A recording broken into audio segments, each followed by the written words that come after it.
heshima Mheshimiwa Rais, naomba tubaki tumesimama ili tuongozwe kwa maombi, tukianza na Sheikh Yusuf Nasur akifuatwa na Bishop Arthur Kitonga ili tuweze kuketi baadaye. Kwa hivyo tuende kwa maombi. Bismillahirrahmanirrahim. Kwa jina la Mwenyezi Mungu mwenye kurehemu, mwengi kwa kurehemu. Ya Allah, kwa utukufu wako na kwa ubora wako, wewe ndiye utusikiae sauti zetu, uzijuae shida zetu, na vile vile wewe ndiwe ujuae nia zetu. Tunakuomba utuepushe na shari, utuepushe na chuki, na utuepushe na fitna za aina mbalimbali. Kila tunapoamka asubuhi kukuomba, ewe Mwenyezi Mungu, ijalie asubuhi yetu iwe yenye nuru. Tunakuomba na ujalie mchana yetu kila siku iwe ni yenye furaha, na ujalie jioni zetu ziwe ni zenye kheri. Tunakushukuru ewe Mola wetu kwa kuitikia dua zetu ya kuiombea nchi yetu mvua. Tujalie iwe ni mvua yenye baraka na neema, na wala usitujalie iwe ni mvua ya karaha, majuto na maafa. Ewe Mwenyezi Mungu, wewe ndiye mwenye kuzisikia sauti zetu, wewe ndiye mwenye kuzijua shida zetu, na wewe ndiye mwenye unaweza zifahamu nia zetu. Tujalie wepesi katika maisha zetu, na kila zito ulifanye sahali. Tujalie kuishi kwa amani na furaha, na utupe mafanikio na ustawi wa kiuchumi.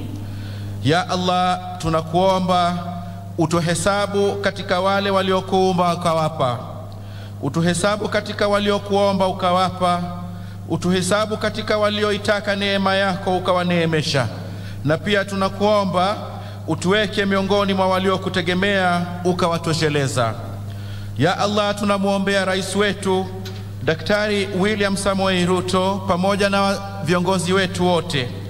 Ewe Mwenyezi Mungu, muongezee busara katika kazi yake, muongezee subra, muongezee hekima, na vile vile muongeze uwezo katika utendaji wa kazi zake. Tunakuomba ya Allah, uwalinde na uwabariki wafanyakazi wote katika taifa hili wanaojitolea kwa bidii kila siku. Uzibariki riziki zao za halali na uwalipe kwa jasho zao, ewe Mwenyezi Mungu. Ewe Allah, kama taifa na kama nchi, tunakuomba kwamba popote pale penye kasoro au popote pale katika mapungufu ndani ya mienendo zetu, tunakuomba ewe Mwenyezi Mungu utusamee. Amin. Wa sallallahu ala sayyidina Muhammadin nabiyul ummi wa ala alihi wa sahbihi wasallam. Amin.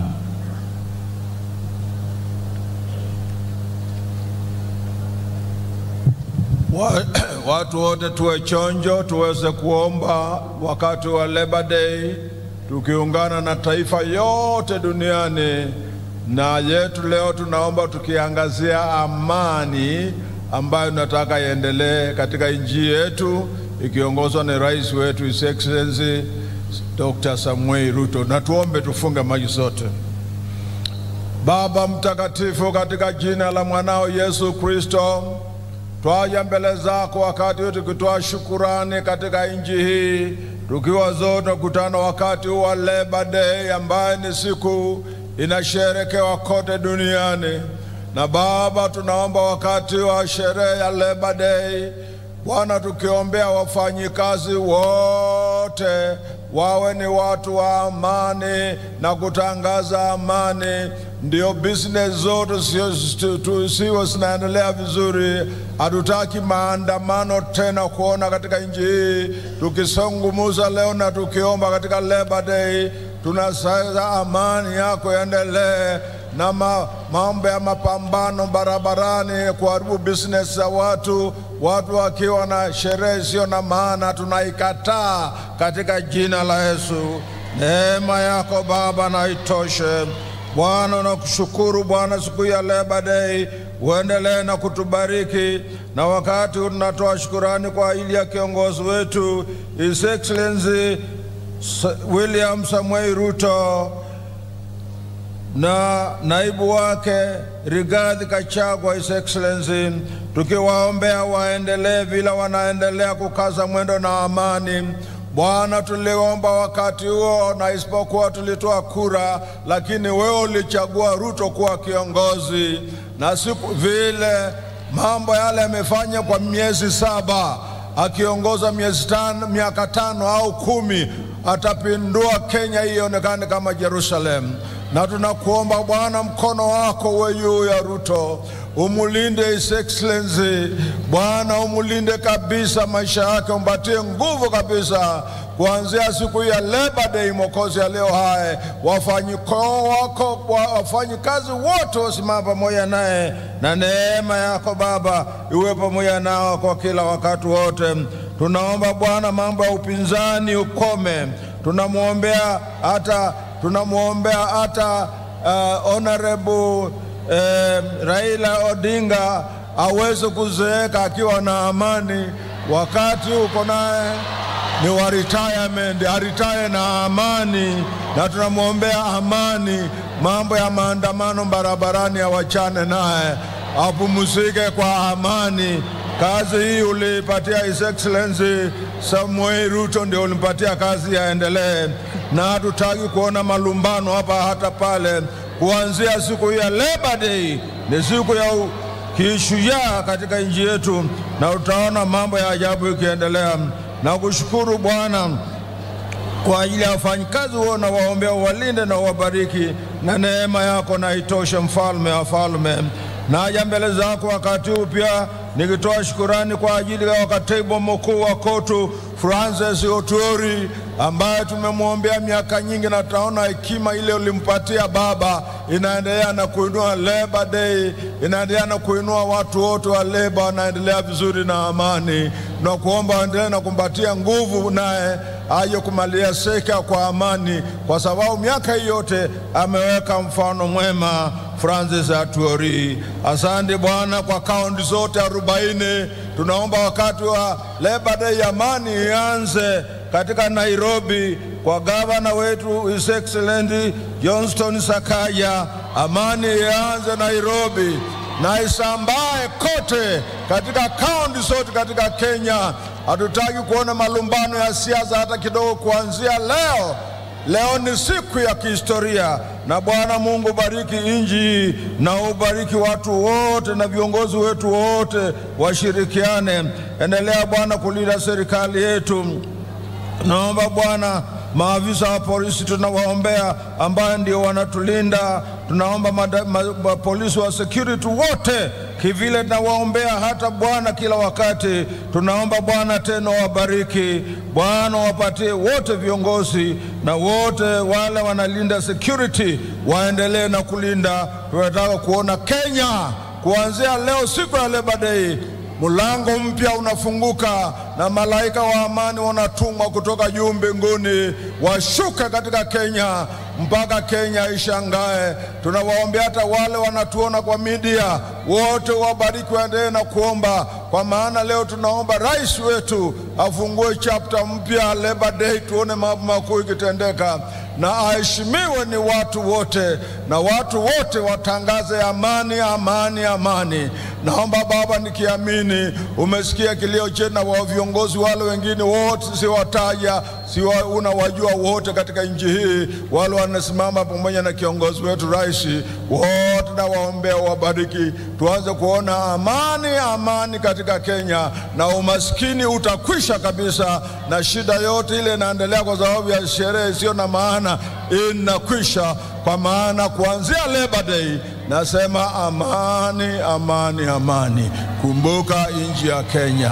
Jina lako Baba na litukuzwe, katika jina la Baba na la Mwana na Roho Mtakatifu, na watu wote tuseme amen.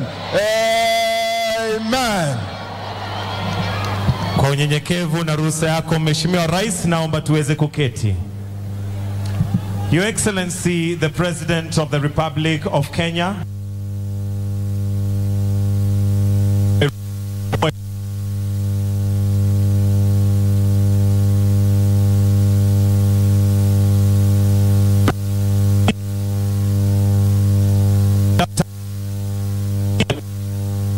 Honorable the Governor, Nairobi County, Honorable Johnson Sakaja, all governors present, the CS Labor and Social Protection, Honorable Florence Bore, all cabinet secretaries present, all ambassadors, high commissioners, and members of the diplomatic corps, members of parliament present, all principal secretaries, the Secretary General, Central Organization of Trade Union, COTU, Brother Francis Atwoli, the COTU leadership, international organizations represented, all workers and hustlers, distinguished guests, ladies and gentlemen, allow me to now hand over to Brother Wangura to mention the March Past Parade as they begin to march past His Excellency the President. Also, we'll have some entertainment. Brother Wangura, take it up.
Karibu sana, Your Excellency.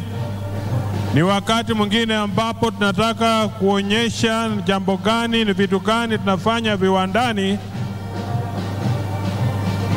Na kwa siku ya leo kwa hakika tumefurahi sana kuwa na wewe. Ikiwa ni siku yako ya kwanza, ukiwa kiongozi wetu mpendwa, kuhudhuria siku ya wafanyakazi. Ni siku kubwa, tunakutambua, tunakushukuru, tunakuenzi, na tuna kila sababu ya kufurahia wewe kuwa na sisi. Bila wewe sisi tujue tungekuwa wapi, lakini Mwenyezi Mungu anajua. Na ndugu yangu mhubiri ameongea mengi ambayo nahusu. Kwa hivyo ni wakati ambapo tunaingiza vifaa ambavyo ni zetu zinatengenezwa hapa nchini. Na kwanza tunaanza na wale viongozi wa KOTU, wale ambao wanajua ya kwamba mkubwa wao ni ndugu wetu Francis Atwoli. Ndugu Atwoli ambaye anasimamia wafanyakazi wote katika nchi hii, na amelinda KOTU kwa miaka mingi na anazidi kuongoza kwa ufasaha mkubwa, kuonyesha ya kwamba yeye anatosha na anaendelea kuongoza vile uwezo Mwenyezi Mungu amewapa na uwezo.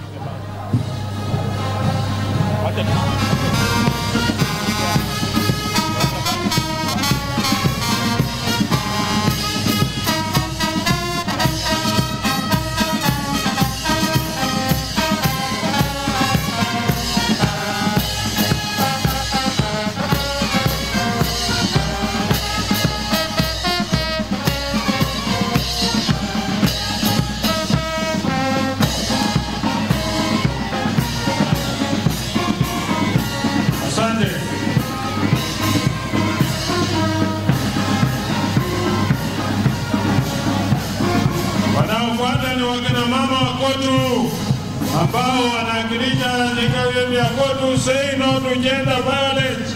Wanakataa mambo ya gender violence.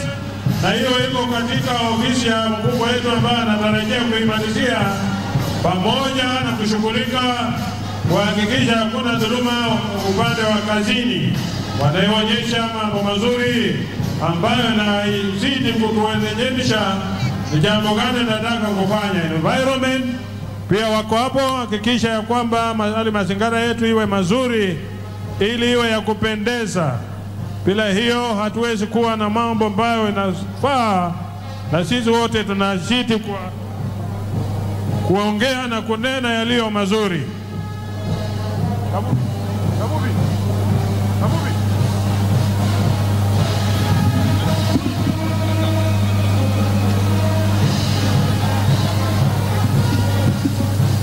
Hiyo ni ya Hotels Union ambayo inaongoza nukudea. Hiyo Hotels, asante sana, karibuni. Civil Servants Union ya wafanyakazi wa serikali ongeza na Mheshimiwa Odeke ambaye hako hapa sawa. Seafarers ambaye inaongeza na ndugu yetu ambaye anaitwa kutoka Mombasa kule, anafanya kazi mzuri. Watu wa bandari maritime ambao wanahusika na mambo ya kufunza watu mambo ya baharini pia hawajawachwa nyuma, wako na sisi siku ya leo, na wanaongozwa na ndugu yetu ambaye ana Mombasa kule Mwangure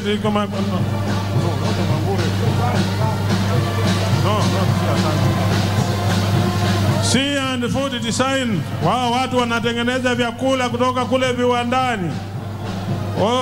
Wako kila kitu, na si watu wa kueleleza mambo yote. Alafu wanapata na Kenya Railways ambayo inaongoza na ndugu Chumo ambaye pia inahakikisha ya kwamba mambo ya SGR na ingine wana matumaini hiyo itaongoza. Alafu textile, tailors and textile iongeza na ndugu yetu Reverend Joel Kandie Chebi, niko hapo pamoja na kila nguo zote ambazo zinatengenezwa nje hii na zinauzwa nje za nje, na tuna matumaini ya kwamba zitafuta local market. Zozote watu ambao wanafanya kazi kwa roho safi na kwa njia safi sana. Hizo nguo kuna mambo mengi ambayo yanasema juu yao ya kwamba mambo ya ushuru yaangaliwe na wataangalia vilivyo.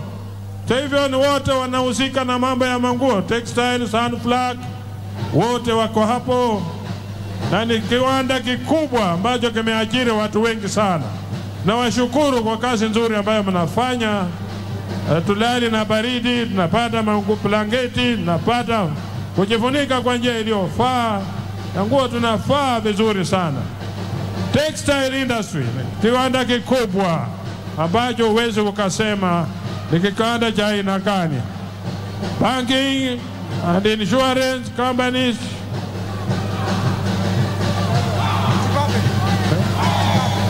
ambayo ni ya Bwana Tipape. Alafu inafuata wale walimu wetu wa Kumbet, wanaongozwa na Wakelo Misori na chairman wako Koko Milemba. Hapo na mambo wanazungumzia, wana ukweli, wanajiamini na wanafanya kila wanaponesha.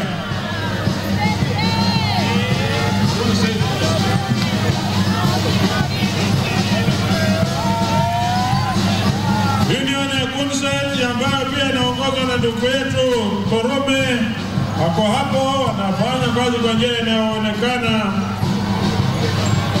Na BAT ambayo inaongozwa na ndugu Karubi katika Commercial Union pia wako hapa kuhakikisha ya kwamba ikara unaambiwa uvute kama umejichunga na ulipime.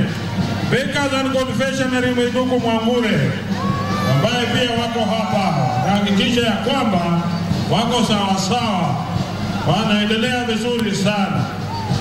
Alafu wanatengeneza vitu vitamu. Ukikula huwezi kuwa na shida kwa tumbo, tumbo yako inakuwa safi, hewa yako iko safi, ukipumua hauna matatizo yoyote. CPA Shoe and Leather ambayo inaongozwa na ndugu Maina, hao pia wanahakikisha tusiwe na shida, viatu ziko usikae bila kuvaa viatu. Viatu ni zako na ziko kwa fujo.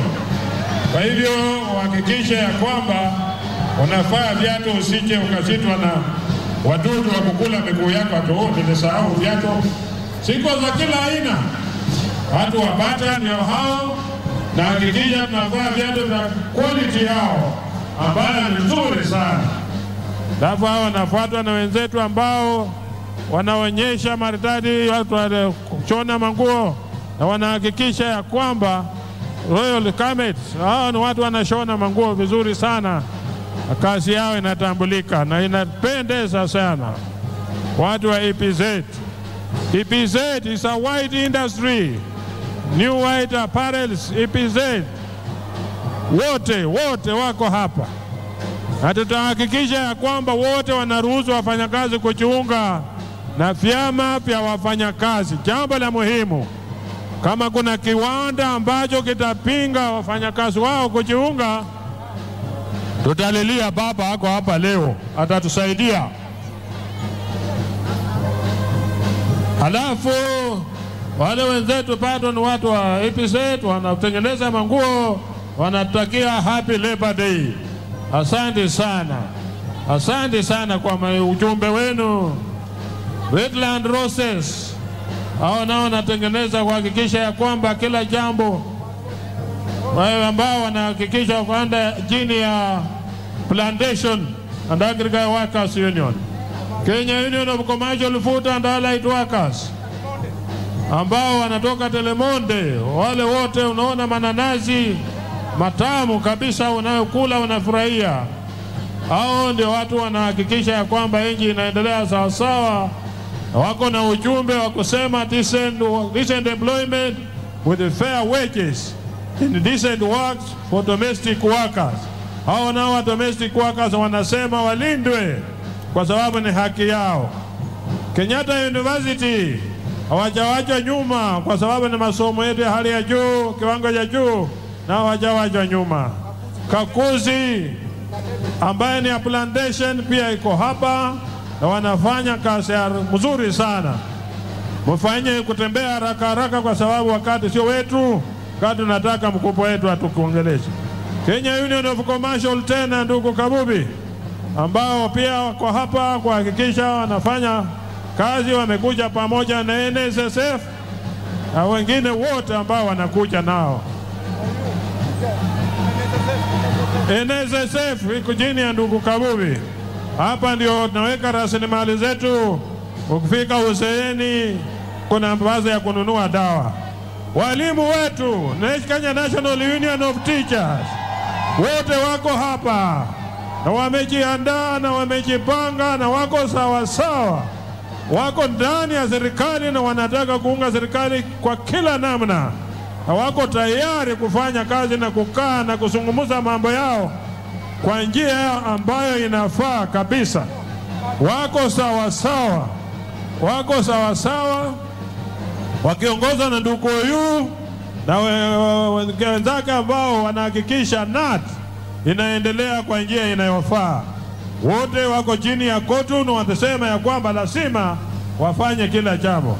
Kenya National Union of Nurses, ndugu Panyako ambaye ndio kiongozi wao, pia wako hapa kuhakikisha ya kwamba matibabu yanaendelea sawa, wanalinda wagonjwa, wanawatibu kwa njia inayofaa. Kenya Medical Sector Workers Group Union, asante sana kwa kazi nzuri mnayofanya na tunatambua uwepo wenu kwa siku ya leo, kwa sababu bila nyinyi hatujui tulikuwa wapi. The East African journalist ndugu Eric Odwor, ambaye anasambaza habari katika Kenya hii yote, na journalist wanalia ya kwamba waangaliwe, wapewe haki yao, wapewe uhuru wao, ili waendelee kutupasha wale ambao hatuna nafasi ya kufika mahali kila jambo linapotendeka. Alafu tunaingia security firms ambazo zinaongozwa na ndugu Andabwa. Hii ndio one of the biggest industries ambayo tuko nayo. na bila ulinzi ujue ya kwamba uko una shida. 911 ambayo sasa ndio inalinda kuhakikisha ya kwamba una usalama kwako, wako na kila namna ya ulinzi. Ukiwa na shida wako, ukiwa utaibiwa mwizi atoroke, wako na umbwa na kusaidia kutafuta wewe mwizi, wako na magari za kutafuta kufanya kazi yote hata bila shida yoyote. Ukiwa umeandikisha nao unahakikisha una ulinzi wa kutosha. Hawa ni 911 security. Alafu tuko na PM security. PM security pia ni one of the recognized well established organization ambayo pia wanafanya kazi yao kwa njia iliyofaa, njia mzuri sana. Wanahakikisha ya kwamba mambo yote ambayo yanafanyika kwa ulinzi chini ya usimamizi wao uko katika hali maridadi sana. Wanafanya ulinzi wa kila aina ulinzi wanafanya, na utaona vile wanavyopita hapa wanaonyesha ni ulinzi wa aina gani wanafanya. PM security, asante sana kwa kazi nzuri mnafanya, kwa sababu bila nyinyi usalama utasambaratika. Kitu wanaomba tu waende mafunzo ya kutosha hizi security firms zote, ili wapewe silaha wasaidie polisi na wengine kupigana na makaidi na wale watu ambao wanaweza kuleta fujo. PM security kama ni nzuri, pia wanasambaza mails, kila kitu wanahakikisha kila kitu kinaenda sawa sawa. Kampuni ambayo imejiamini na inajiamini kabisa. PM Securities, kila jambo nipata mails, barua zako zifike haraka, PM Securities wako watakufanyia kazi mzuri. Tukiendelea hivyo naenda mpaka kufika mbele. PM Securities msonge haraka kidogo kwa sababu mko wengi.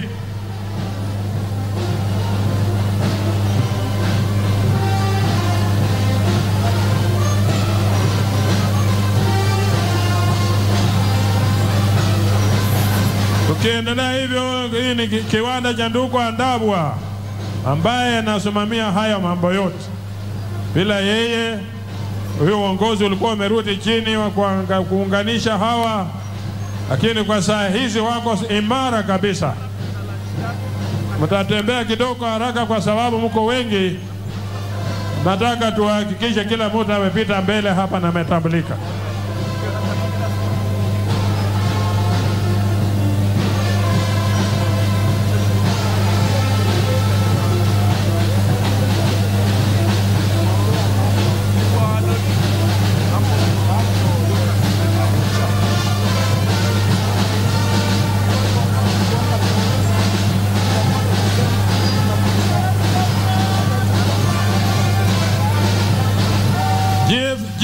Securities, kampuni ambayo pia inatambulika kikamilifu na kazi yake, inajulikana kwa kazi ambao wanafanya both locally and internationally. Wote ni watu wa Kenya National Private Securities Union ya ndugu Andabwa.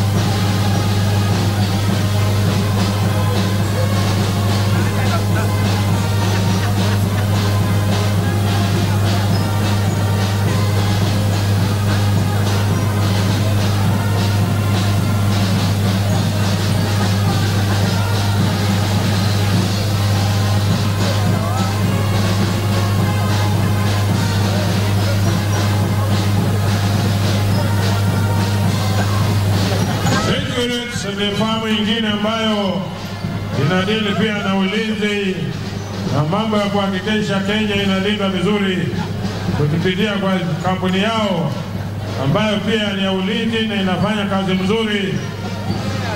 Kiwa nao najua ya kwamba uko salama usalimini.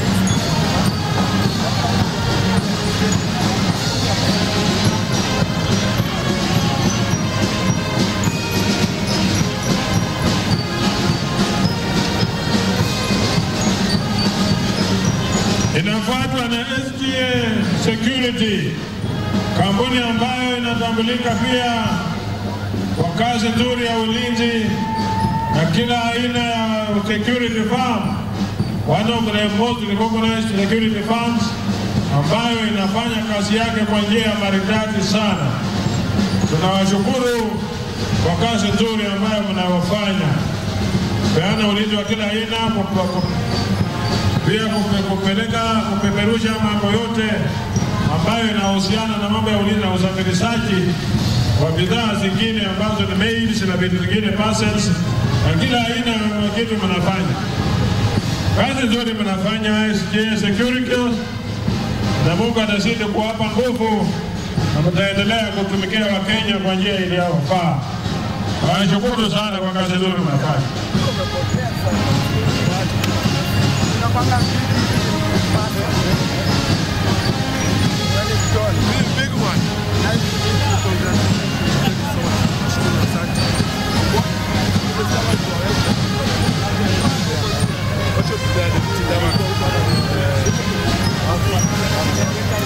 Wale wengine wako nyuma watembea haraka kidogo, kwa sababu nataka kila mtu malishe hii tuingie kwa sehemu nyingine.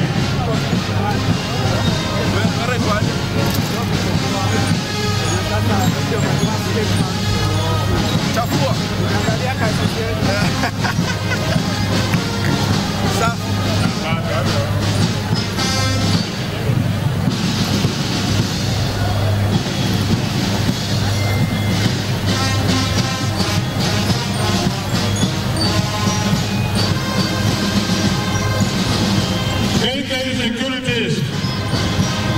Nimefahamu ambayo ni kampuni inajulikana kwa kazi nzuri wanayofanya mambo ya ulinzi. KK inajulikana kila namna ya ulinzi, inahakikisha ya kwamba kuna usalama mahali popote ambapo wamepewa contract ya kupeana ulinzi. Wanafahamisha kampuni zao haraka ikiwa kuna emergency ambayo inahitaji reinforcement. Kampuni mzuri sana ambayo pia inatambulika kwa njia mzuri sana. Asante sana KK Security.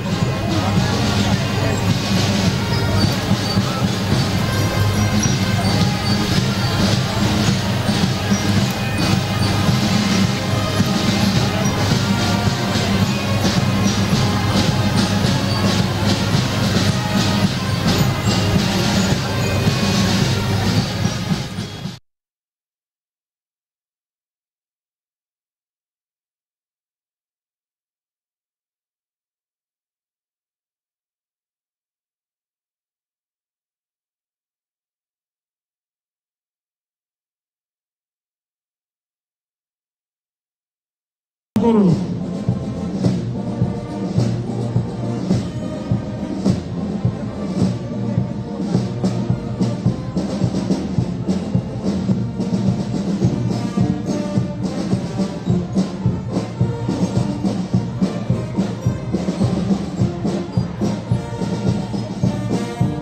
Asante sana kwa kazi ambayo mnafanya.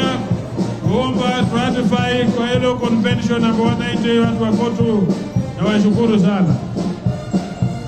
Kenya Electrical Workers Union iongoza ndugu Ernest na Tome ambao wanazalisha umeme. KenGen wanasema ya kwamba waongezewe kiwango ya kuzalisha umeme, kwa sababu wako na capacity na wako na uwezo wa kuhakikisha ya kwamba wakipewa hiyo nafasi hawatakuwa na blackouts. Hiyo ndio ombi lao. KenGen, kampuni ambayo najua ya kwamba wanahakikisha umeme unapatikana kila wakati. Asante sana na tunawashukuru.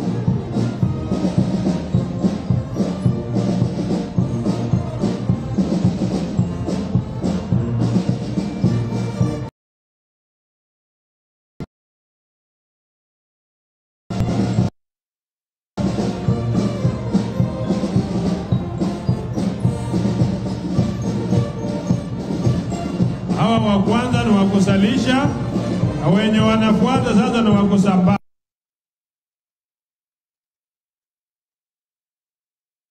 umeme wa kutosha, na wasambazaji wanasema hatutakuwa na blackouts kuanzia leo. Blackouts out.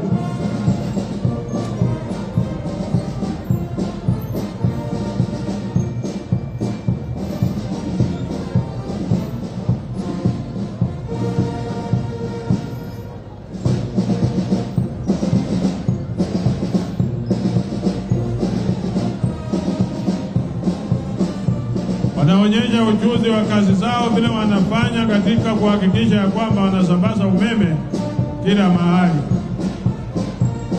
Washukuru sana. Kampuni kubwa wao wanaelewa kazi yao vilivyo.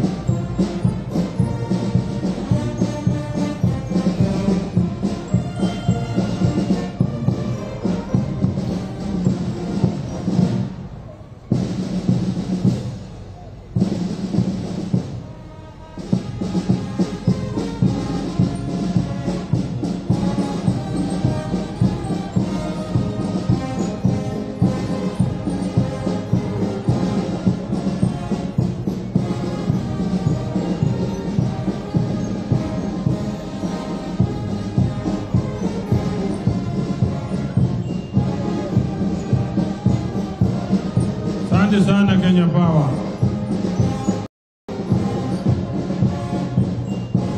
Asante kwa kazi nzuri ambayo mnafanya bila kuchelewa.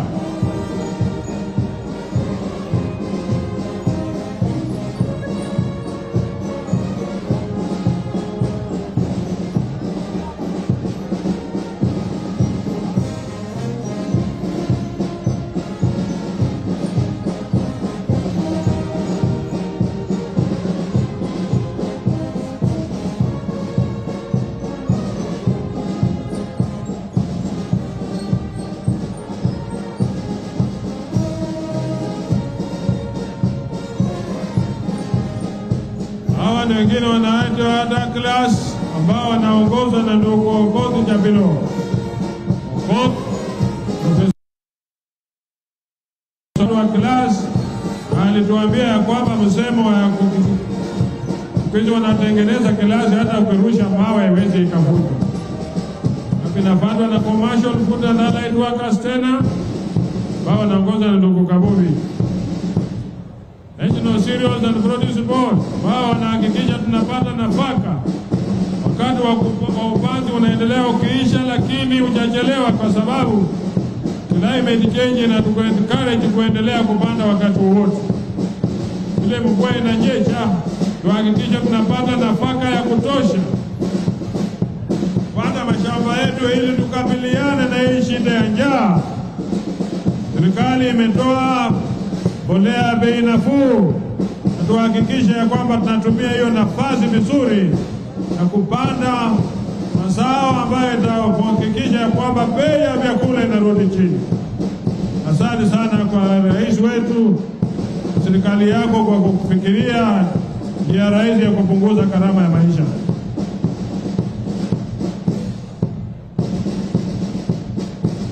Hawa ni watu wa kutengeneza makaratasi na vitu zingine na kutumia kwa haja za tofauti, wakiongeza na chairman general wetu ndugu Rajab Mondi.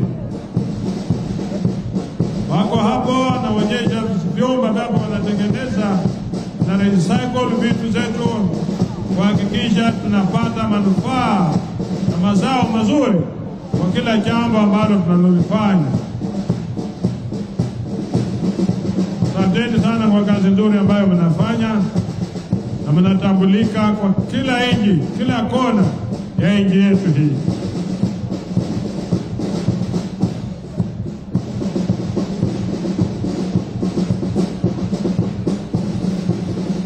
Asante kwa kazi nzuri ambayo mnafanya.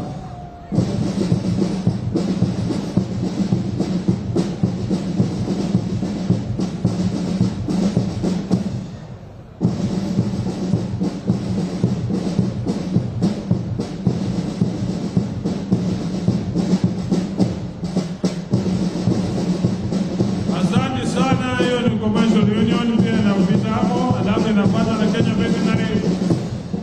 ambayo inaongozwa na ndugu yetu Dr. Mieso na anaongoza watu wa veterinary, na hakikisha ya kwamba kila jambo la veterinary linaendelea kwa njia nzuri, na kuhakikisha mambo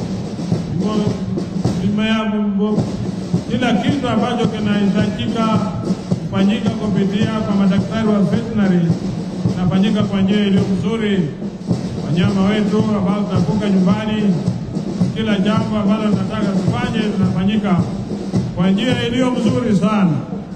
Asanteni sana kwa kazi nzuri ambayo mnafanya, kuhakikisha ya kwamba hatuna infections zozote ambazo zinaweza kudhuru maisha ya watu wetu. Kenya Union of Commercial tena hata wanakuja na kinywaji naitwa Tusker brand. Wanakuja na kila aina ya brand. Kwa mbele ya Tusker, zamani tulikuwa tunaimbia wimbo Tusker ni baada ya kazi, commercial food and allied workers. Kila jambo Kenya Breweries Limited, baada ya kazi kurudika ukiwa na Tusker, sio kabla ya kazi. Haya, naendelea hivyo, ni mambo yao hiyo yote. Vifinyo zimekuja za kila aina kwa wale ambao wanashughulika nazo, lakini so long as uhakikishe ya kwamba na linda jamii yako kwa njia inayofaa. Wanaofuata ni ground base. Ground base ni rangi ambayo inajulikana kwa uzindi wa nyumba yako, ukiwa unataka kuhakikisha ya kwamba iko chini ya mpenda na hivyo vitu huko ni wa chemical and allied worker. Ground base, rangi ambayo inadumu. Ukitaka utaalamu ambao unahitaji special, unaenda kwa kampuni, watakupatia mtaalamu ambaye atakushauri na kuhakikisha ya kwamba rangi ambayo unapaka kwa nyumba yako ni rangi ya kudumu, sio rangi ambayo baada ya muda kidogo utakuta imeoshwa na mvua. Na vitu zote ambazo unafanya zinahakikisha ya kwamba inaendelea sawa sawa. Usiishi na rangi moja kwa nyumba yako miaka mingi, wala unaweza kubadilisha kupitia kwa Crown Paints, kampuni ambayo inaimarisha vilivyo. Asante sana Crown Paints.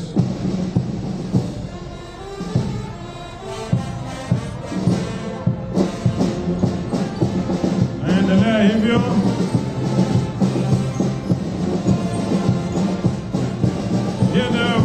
Posta wao wako chini ya ndugu Ole Tipape, ndio inaongoza wale wafanyakazi wa benki ya Posta. Hakikisha ya kwamba pesa zako ziko salama, mahali zimewekwa zitakuwa na shida.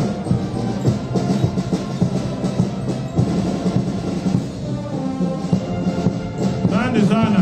NSSF, shirika ambalo linachunga maslahi ya wazee. Hakikisha pesa zako ziko salama. Ndugu Kabubi ndio anasimamia hapo kwa NSSF pamoja na NHIF, matibabu kwa wote, universal health care iko chini ya NHIF, kuhakikisha ya kwamba watu wote wanatibiwa kwa hali ambayo ni mzuri sana, kuhakikisha usalama uko katika miili zetu, na kila jambo tunalolifanya ni jambo ambalo linafaa sana. Kenya Tourism ambayo inaongozwa na ndugu Ndolo pia iko hapo, na kuhakikisha inaendelea mzuri sana. Kenya National tena of Private Security ambao walikuwa wamechelewa, lakini nawashukuru kwa kufika tangaza ya kwamba hiyo union ni union ya kiwanda kikubwa ambacho kimeandika wafanyakazi wengi sana. Hiyo ni kazi nzuri, nawashukuru sana. Mungu azidi kuwapa nguvu na hekima ya kuhudumia Wakenya kwa njia nzuri na uaminifu na uadilifu. Jambo la muhimu, ukipewa nafasi ya kungoja mahali kulinda mali ya mtu, ulinde kwa njia ambayo ni ya manufaa sana.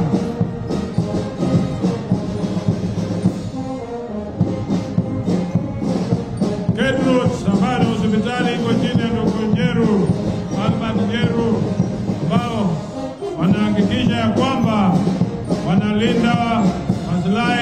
wagonjwa kwa njia inayofaa. Tunashukuru sana kwa kazi yenu. Wale wangali nyuma watembea haraka kidogo, kama hatutaki kuacha. Nakaribia kumaliza, lakini tuhakikishe kila mtu amepata nafasi ya kupita hapa.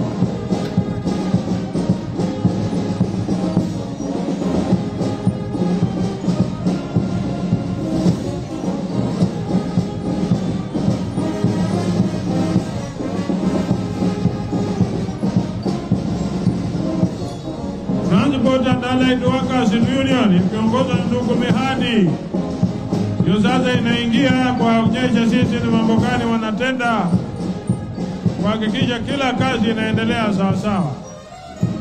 Kenya Decent Work ndio wanaitisha tao.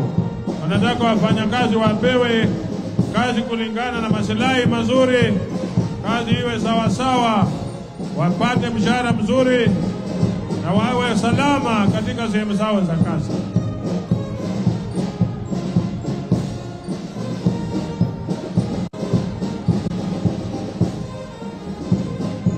Hizi coach pamoja na hao wako chini ya tao Transport and Allied Workers.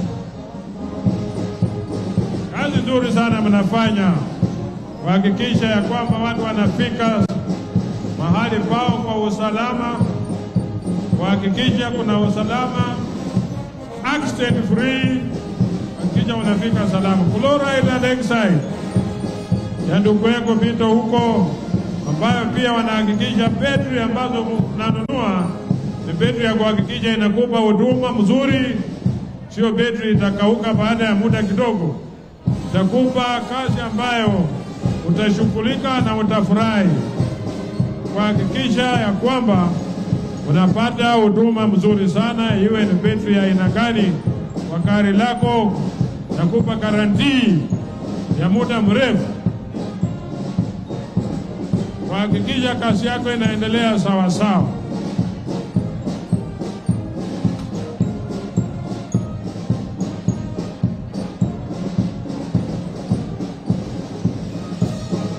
Haya, Amalgamated Union Koso Mambo ambaye anaongoza union hiyo, mama mzuri sana. Hawa ni wale waunda chuma kwa kila aina kwa factory zao na kila jambo ambalo linaendelea.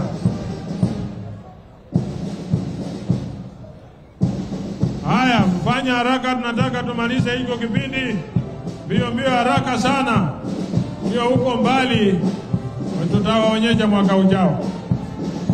Nyinyi mmetambulika, mmefanya vizuri kufika.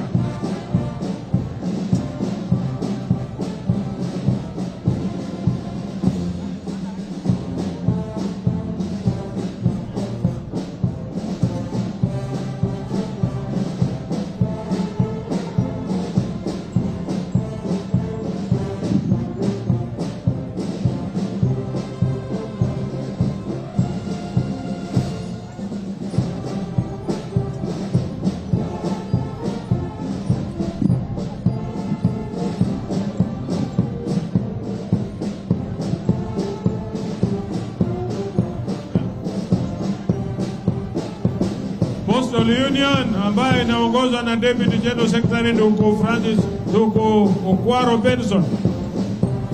Hiyo ambayo ni huduma ambayo imetulinda kwa muda mrefu sana, na tunashukuru kwa kazi nzuri ambayo wanafanya.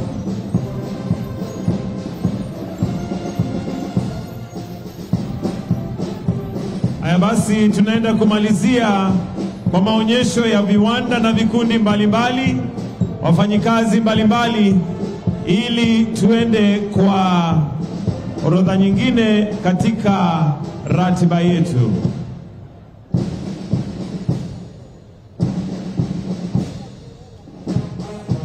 Tuende kumalizia maonyesho ya viwanda na vikundi mbalimbali.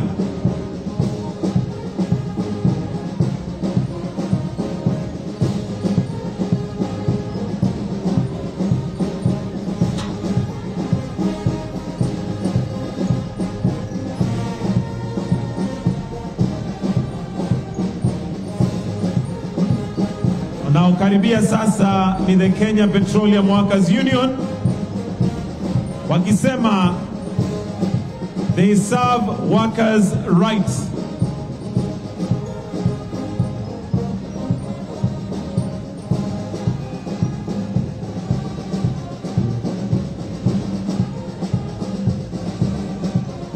Tukienda kumalizia kipindi hiki cha maonyesho ya viwanda na vikundi mbalimbali ya wafanyikazi.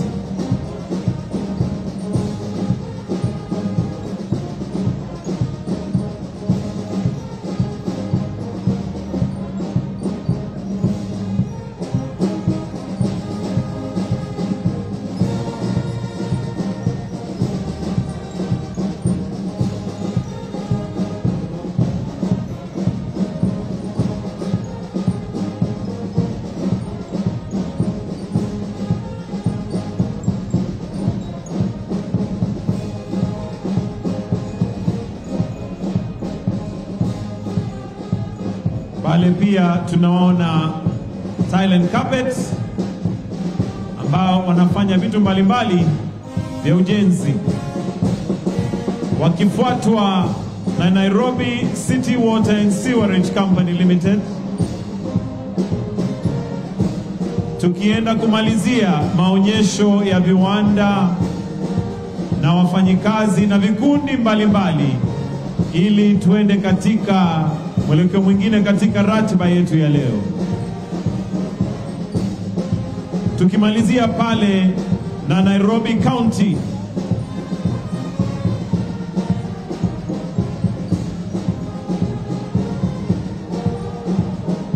tunaona wale basi kutoka Nairobi County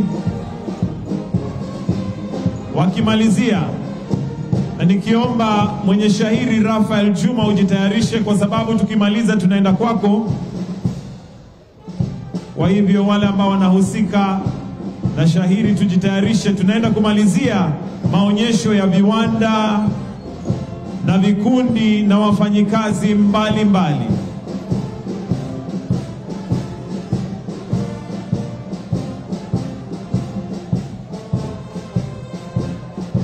Nairobi County pale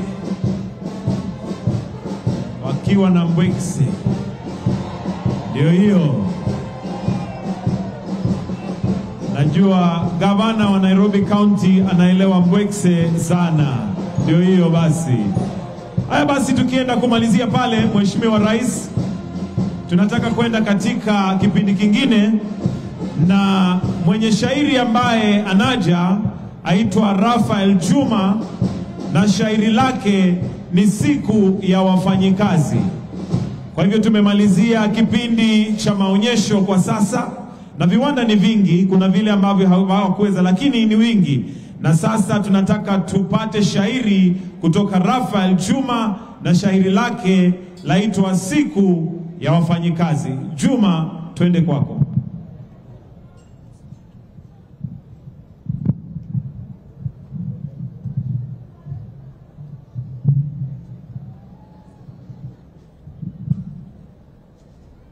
Naingia ukumbini niwape maadilifu na waamu ya asili.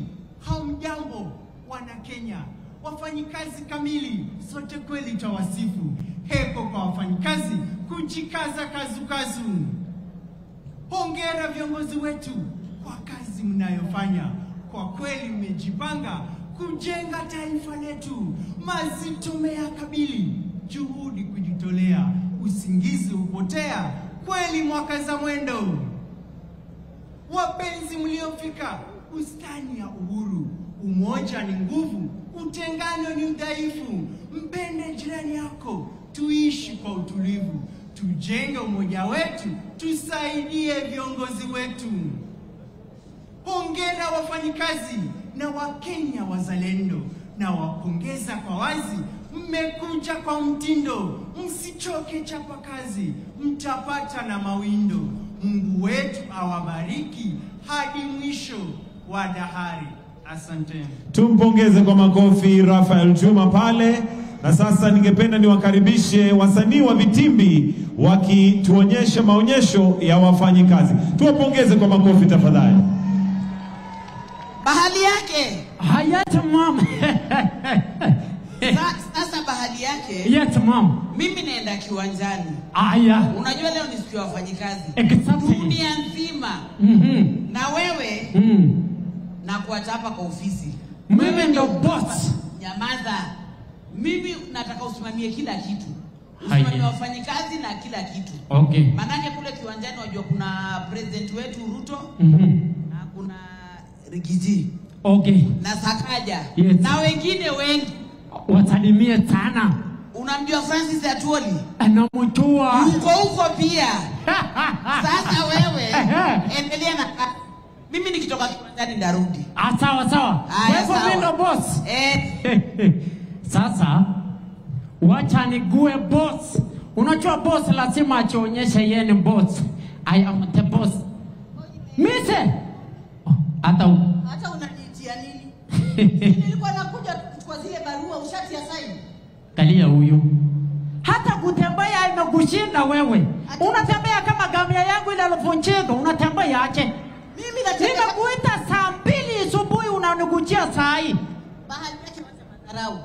Kuachiwa ofisi dakika 5 inakuwa mimi sasa natembea kama ngamia.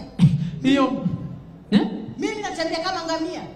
Hiyo opportunity lazima nitumie.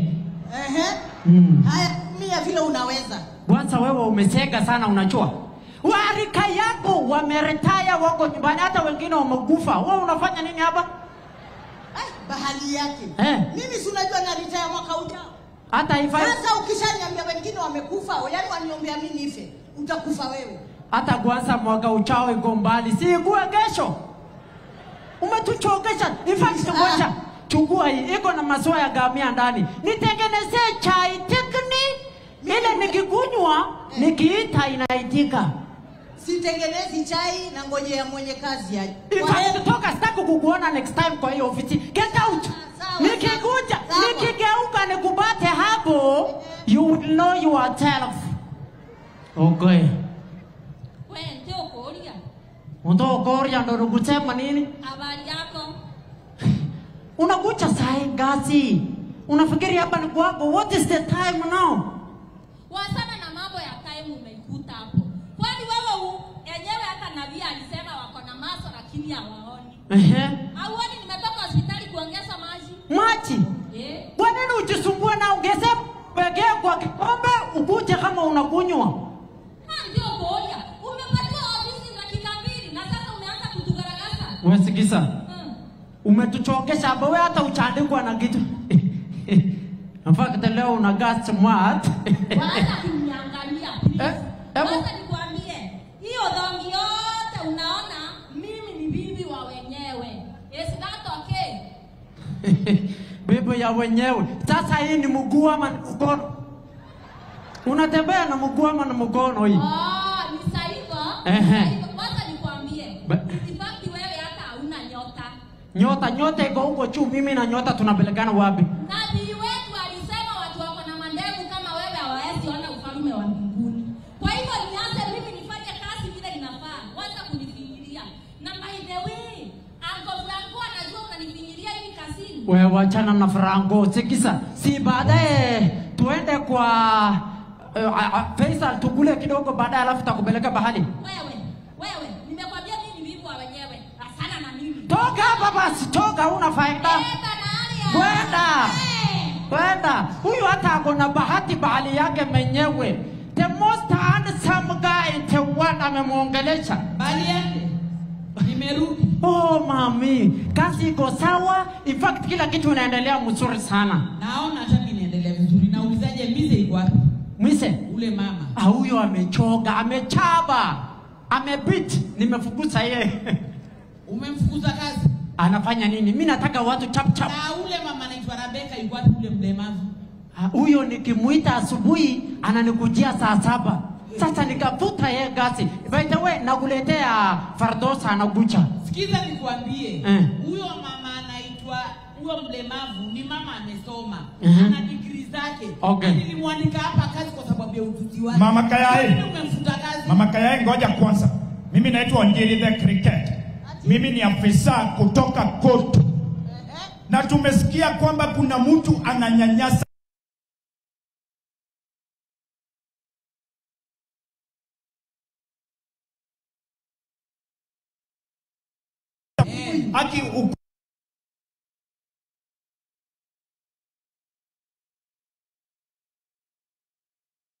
His Eminence General Atuli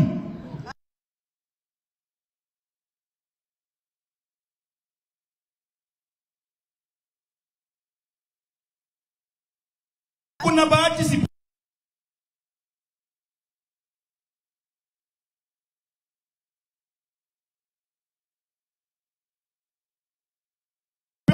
tuko na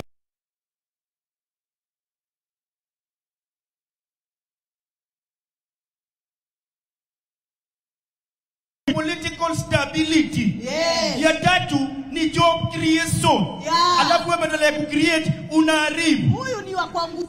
Nene. Ni kusukuma kasi. Wewe nyamaza. Sikia nikwambie. Yes. Umefanya vizuri sana kuja hapa. Yeah. Na mimi nimefurahi manake pia wafanyikazi wangu wote wako kwa kotu. Yes. Sasa mimi ndio mwenye kampuni. Yes. Na mimi ndio nachukua sheria ya huyu. Si ulifuta wenzako kazi? Walikuwa weak. Oh, na mimi nimekufuta kazi kutoka dakika hii. Correct.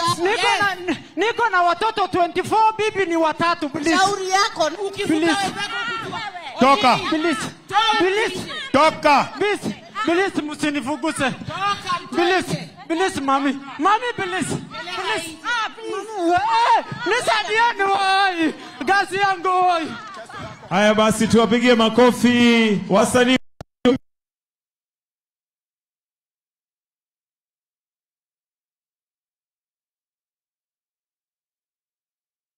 Kitu cha mwisho sasa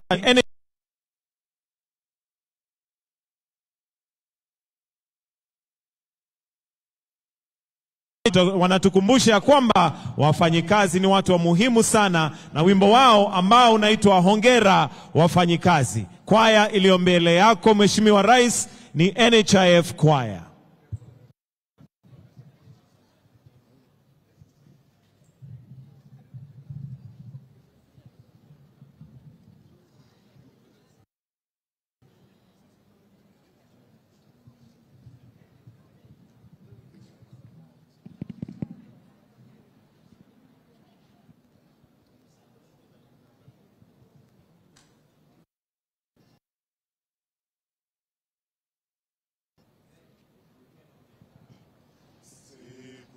Lema wafanya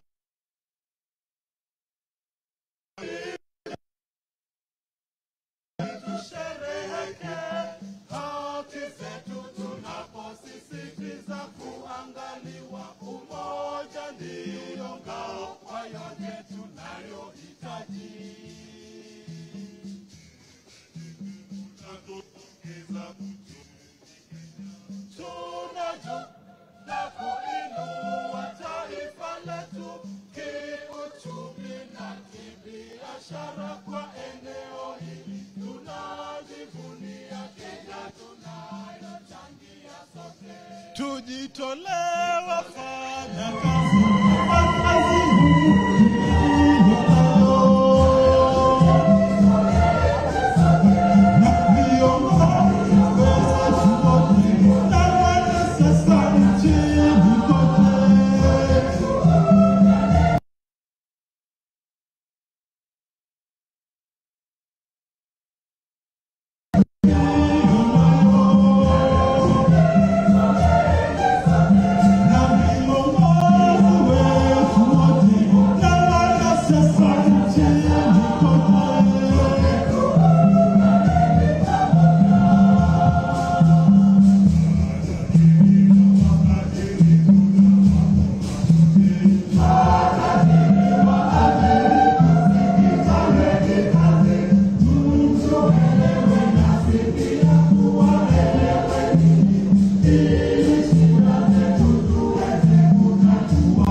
kazi kwa kazi ngumu tuliyo nayo,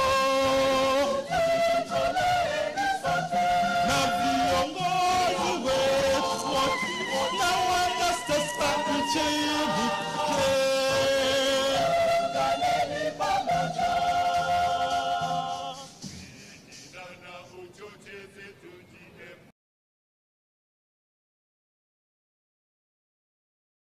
Ondoe kazini uko, usitumike kupandishwa madaraka, ukabila usitutenganishe wafanya kazi. Kenya nchi yangu ninaipenda kwa moyo wote, Kenya ni nchi ninayothamini kwa moyo wangu, upendo, amani, utulivu uweze enea. Baba Mungu twaomba ubariki nchi ya Kenya. Tujitolee wafanya kazi kwa kazi ngumu tuliyo nayo, na viongozi wetu wote na wanasiasa nchini kete. Tujitolee wafanya kazi kwa kazi ngumu tuliyo nayo, na viongozi wetu wote na wanasiasa nchini kote.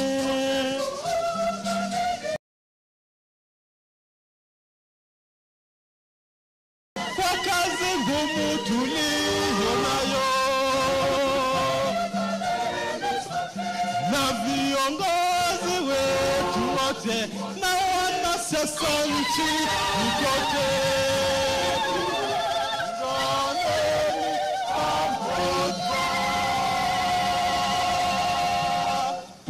Haya basi, tuwapongeze na tuwapigie makofi. Asante sana NHIF Choir, tunawapongeza, asante, asanteni.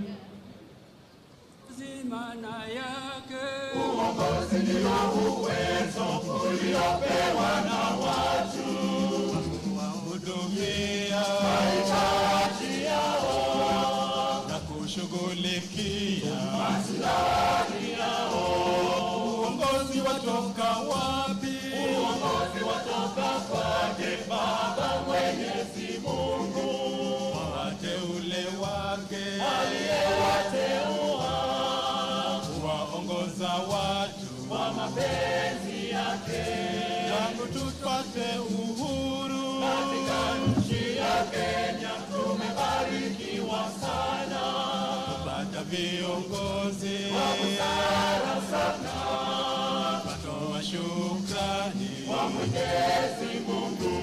Nasi wananchi Kenya sote tunalo jukumu la kulinda nchi yetu na kumsaidia kiongozi wetu katika kazi yake ya kujenga nchi. Nasi wananchi Kenya sote tunalo jukumu la kulinda nchi yetu na kumsaidia kiongozi wetu katika kazi yake ya kujenga nchi. Kenya ni imara, sote tunajivunia. Kenya ni imara, sote tunajivunia. Kenya ni imara, sote tunajivunia. Kenya ni imara, sote tunajivunia. Kenya ni nchi nzuri sana, lazima tuilinde. Kenya ni imara, sote tunajivunia. Usikubali wachochezi waiharibu Kenya. Kenya ni imara, sote tunajivunia. Wananchi wetu wa Kenya tuheshimu mamlaka, kwa sababu uwezo wote watoka kwa Mungu juu. Kenya ni imara, sote tunajivunia. Tukitaka maendeleo katika nchi yetu, ni lazima tuungane sote tujenge nchi yetu. Kenya ni imara, sote tunajivunia. Vigelegele na nderemo tushangilie Kenya. Kenya ni imara, sote tunajivunia. Vigelegele na nderemo tushangilie Kenya. Kenya ni imara, sote tunajivunia. Tuungane na viongozi tukijenga taifa. Kenya ni imara, sote tunajivunia. Tuungane na rais wetu tukijenga taifa. Kenya ni imara, sote tunajivunia. Vigelegele na nderemo tushangilie Kenya. Kenya ni imara, sote tunajivunia. Vigelegele na nderemo tushangilie Kenya. Kenya ni imara, sote tunajivunia. Uongozi maana yake uwezo uliopewa na watu wahudumike kazi yao, kushughulikia maslahi yao. uongozi watoka wapi? Uongozi watoka kwake Baba Mwenyezi Mungu, kwa wateule wake aliyewateua kuwaongoza watu kwa mapenzi Haya basi tuwapongeze, asante sana NHIF Choir, tuwapigie makofi wakienda kuondoka. Asanteni sana sana sana. Sasa, Your Excellency, with your permission, I would like to now call upon the Deputy Secretary General, Organization of Trade Unions, Brother Benson Okwaro, to make his welcoming remarks. Benson Okwaro, karibu.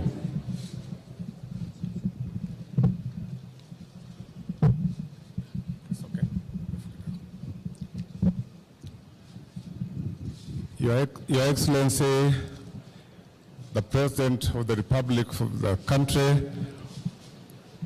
Daktari William Samoei Ruto, Your Excellency, the Deputy President of this country, Mheshimiwa Rigathi Gachagua, wageni wote ambao wamekaribishwa, Bwana Gavana wa Nairobi ndugu Sakaja, Cabinet Secretaries wote ambao wamekuja kwa sherehe zetu za leo, Principal Secretaries wote, members wote sa diplomatic corps, na wageni wote ambao tumekaribisha, tunarudisha asante sana kwa kuja kwenu. Pole nimesahau Mheshimiwa ndugu Wycliffe Mudavadi, karibu sana kwa na sisi. Tumeona Cabinet Secretaries wote, tunaona Mheshimiwa Duale, tunaona Mheshimiwa ndugu Mutua, na wote ambao labda sijawaona. Nachukua nafasi kukaribisha nyinyi pia na wajumbe ambao wanawakilisha sehemu zingine katika nchi hii. Wandugu zetu wote, board members wa KOTU ambao wako na sisi hapa, wageni wote walioalikwa, mmekuja kwa wengi na nimewakaribisha nyinyi. Mimi sitakuwa na hotuba ya kusema kwa siku ya leo kwa ajili nafasi hapana iko mzuri, na naona hali ya anga pia sio mzuri, so nitataka kuchukua hii nafasi tukaribisha governor wetu wa Nairobi ndugu Sakaja ili aje azungumuze, na baadaye aite Sister Jacqueline Mugo ambao tunafanya kazi karibu na yeye sana, na amekuja hapa ili atubie wafanyikazi wa katika nchi. Karibu Bwana Sakaja.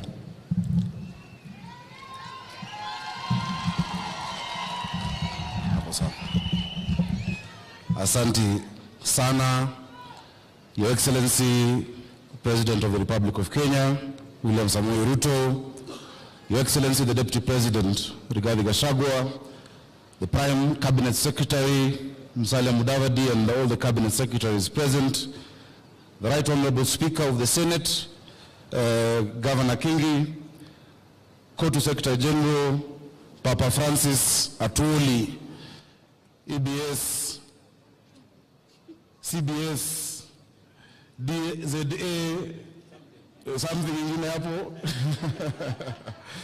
Wabunge ambao wako hapa, Deputy Governor wa Nairobi, Njoroge Mushiri, leaders of the trade unions na wananchi wa Nairobi na wafanyikazi, hamjambo? Bwana asifiwe. Naomba mniruhusu kwa dakika moja, Excellency, kwa sababu my deputy governor is here, asalimiane tu alafu nizungumze haraka haraka. Njoroge Mushiri, karibu. Your Excellency, the President of the Republic of Kenya, William Samoei Ruto, Your Excellency, the Deputy President, Rigathi Gachagua, the Prime Cabinet Secretary, Musalia Mudavadi, the workers' leadership, and all invited guests. Your Excellency, mine is very short, and is to appreciate you for finding time to come and be with us as we celebrate this Labor Day. The workers' movement is an important movement, and is a movement that helps us in the production and the transformation of our country. So as you lead us in the bottom-up economic transformation model, this is a key plank in what we wish to deliver. We are happy that you associate with us. I'd also like to appreciate the workers, all the workers, and in particular the workers of Nairobi City County, because they work under very difficult conditions, and every day they do their best to deliver for us in the city, the capital city, and for that we thank you. Asanteni sana. Thank you. Of Nairobi, and also as the chair of the Committee of Labor in the Council of Governors, to welcome you to your first Labor Day celebrations as the President of the Republic of Kenya. Karibu sana, Your Excellency. Your Excellency, ni siku muhimu sana. This is a historic day. Many don't know when Labor Day started. It started in 1886 when we had agitation for the 8-hour workday in Chicago as well as Australia, and created a worldwide movement of laborers. And it's a day that we hold to remember the sacrifices of our workers, the sacrifices that they make every day. I want to particularly honor the sacrifices made by the workers of Nairobi County Government, who toil every day to make sure we have a city of honor, a city of order, a city of dignity, kila siku. And Your Excellency, I'm glad to report that we have honored their work by making sure that they are paid on time, that they get their allowances on time. In the last 8 months, Your Excellency, Nairobi County, every 27th of the month, simu inalia, watu wamepata pesa yao, and I want to thank you because that part of that is because of your support. But beyond that, it is because they as workers have been able to increase our collections. I am happy to report that this year, if you compare January to March 2023, compared to January to March 2022, we have exceeded revenue collection by 673 million shillings, courtesy of the workers of Nairobi. And in the month of April alone, we've collected 800 million, the highest April ever since devolution started. That is courtesy of the workers of Nairobi. Tuwapigie makofi. Your Excellency, yesterday we missed you. Traditionally, every last Sunday of April, there is a service that is held at St. Stephen's, SEK, to pray for the workers. That service is held in a very historic church, and yesterday I took the members through a bit of that history. That church started in what today is Parliament buildings, where the National Assembly sits. But because the colonial government then wanted to build Parliament, the church was moved to Eastlands and became a cathedral that only the Africans could use because there was real apartheid and segregation. And that was in 1902 when they were moved. But that church, together with the labor movement, have been an integral part of the journey of independence in Kenya, because in the 50s, when the colonialists segregated and divided Kenyans along tribal lines, when the Kikuyus and people from Mount Kenya were moved out of Kaloleni and Makongeni into Bahati, Tom Mboya, a young man in his 20s, a Kanjo worker, decided to agitate. The colonialists murdered Mbotela, a councillor called Tom Mbotela, in what is now Bama Market, 24th of November 1952, just after the state of emergency, to try and bring tribal tensions. It didn't work. The next year, they murdered Ofafa, which is where we get the estate Ofafa Jericho. Because when they murdered him, they came 2 hours later, they burnt down Bama Market. The people stayed calm. The next year, they murdered Ofafa at the same place. The people stayed calm. Because they were trying to create a tribal rift by saying these people, Luo councillors, Mbotela and Ofafa, were murdered by Mau Mau. 2 men, Jaramogi Oginga Odinga and Tom Mboya, went round Kaloneni Social Hall, Mudhurwa Social Hall, in Makongeni, telling the people from the community to calm down and not to protest and not to cause chaos. Today, Your Excellency, we need Jaramogi Oginga Odinga, we need Tom Mboya to go around again Nairobi, telling the people to calm down, to stay peaceful, not to be divided along tribal lines, and not to enter into any violent action. We need that today just as we needed it back in that day in 1952. Tom Mboya, a great labor leader, if he was to wake up today, I'm sure he would be proud of the labor movement. He would be proud of Francis Atwoli because of the work you have done. And I want to thank you, my own dad, for what you have been to us. Hata kama last year ulikuwa umeenda njia nyingine tofauti na sisi, najua uliambia wafanyikazi wanipigie kura. Na nashukuru wafanyikazi kwa sababu mlinipigia kura, but sasa muona Papa Francis Atwoli amerudi ako kwa line na ana support rais wetu William Samoei Ruto. Thank you very much. Your Excellency, very quickly, I know many people who've come here today have experienced the challenge of drainage that we're facing in Nairobi today. A lot of our roads are flooded, a lot of our highways are flooded because of a number of things. Number one, a lot of illegal dumping has been going on in the city. Number two, Your Excellency, I know some of the works are going on. We have started with Kenha and Kura. We've gotten a contractor on Uhuru Highway and Wayaki Way to finish the work, because when they did the expressway, ni kama walifikiria watu wa juu peke yao, watu wa chini wakasaulika. So our teams are going down the county, sorting out that challenge of drainage, but we have agreed with the Director General of NEMA. Nairobi is the environment capital of the world. We host UNEP. Paper bags that are plastic and bottles had been banned, but they have come back. In a week, we are going to go into another operation to make sure that plastic paper bags that have been banned, because they are the ones clogging our drainage, are no longer in our markets, are no longer in our supermarkets, because we must keep our city clean. I want to thank you because we've been able now, and towards the end of this week, tunaandika vijana 3,500 ambao watakuja kusaidia kufagia Nairobi na kusafisha. Wale wafanyikazi ambao walikuwa wanafanya hiyo kazi tukiwa watoto ndio bado wanafanya leo. Wamekuwa wachache na wamezeeka.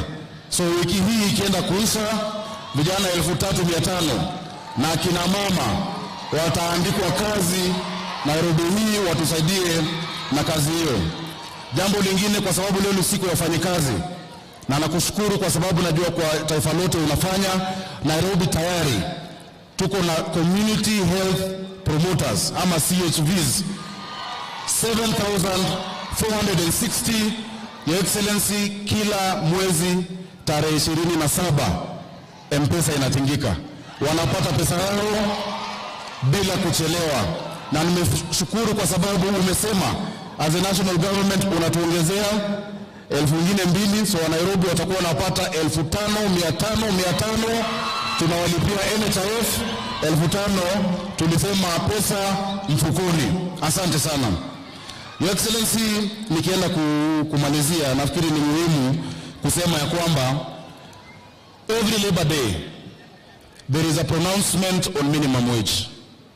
Sometimes it increases, sometimes it stays stagnant. Whenever you make that announcement, the public sector is always very quick to comply, the public sector. But the private sector, tuko na shida. Sekta moja ambayo najua ni sekta ya private security workers, maaskari wetu. Maskari wetu ambao wanalala mchana ndio usiku wawe kazini, na mara nyingi hata mchana hawalali kwa sababu wanashikilia kazi mbili, wanalipo 4,000, wanalipo 5,000, yet to pronounce minimum wage above 13,000 shillings. Many of these private companies zina charge wenye manyumba 30,000 shillings kwa askari moja, 50,000 shillings kwa askari moja, alafu unalipa mtu 6,000. Kwa uchumi hii, Your Excellency, ni jambo la kusikitisha sana. Tusaidie kwa private security workers. Najua Isaac Kandabu wako hapa mahali, ndio yule kukaa wangu ambaye ndio Secretary General. Bado utawatetea, na naomba Your Excellency uwakaribishe siku moja waje State House. Kuna wakati niliwapeleka huko awali, ilikuwa mara ya kwanza tangu Mungu ajenge Kenya askari kuingia State House. State House inalindwa na GSU, na waliingia wakaongea, lakini hajatekelezwa. I know in your government you are going to do something good, because there are 450,000 of them across Kenya, there are 250,000 of them in Nairobi. Ya mwisho ambao ni wafanyikazi wanaumia ni madereva wetu wa Uber, madereva wa Taxify, madereva wa Bolt, hawa madereva wa the digital hailing companies. These companies, because of competition, na tumefanya regulations tayari ambazo ziko kwa Waziri Murkomen, they race to the bottom. Today you will take a taxi from here to the airport na ulipe 600. 90% of the accidents we have is because these drivers have to drive for 22 hours a day to make money.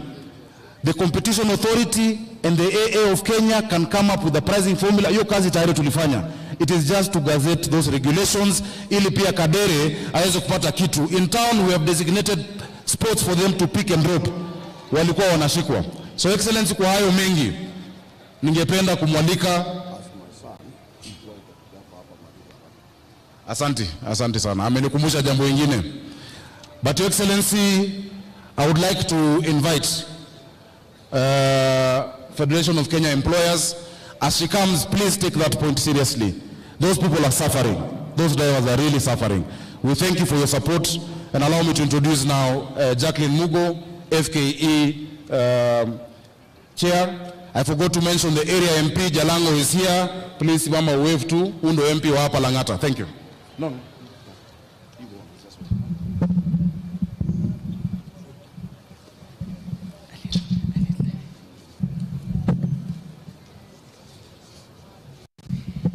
Your Excellency, Dr. William Ruto, the President and Commander-in-Chief of the Defense Forces of the Republic of Kenya, Your Excellency, Honorable Rigathi Gachagua, the Deputy President, Honorable Musalia Mudavadi, the Prime Cabinet Secretary,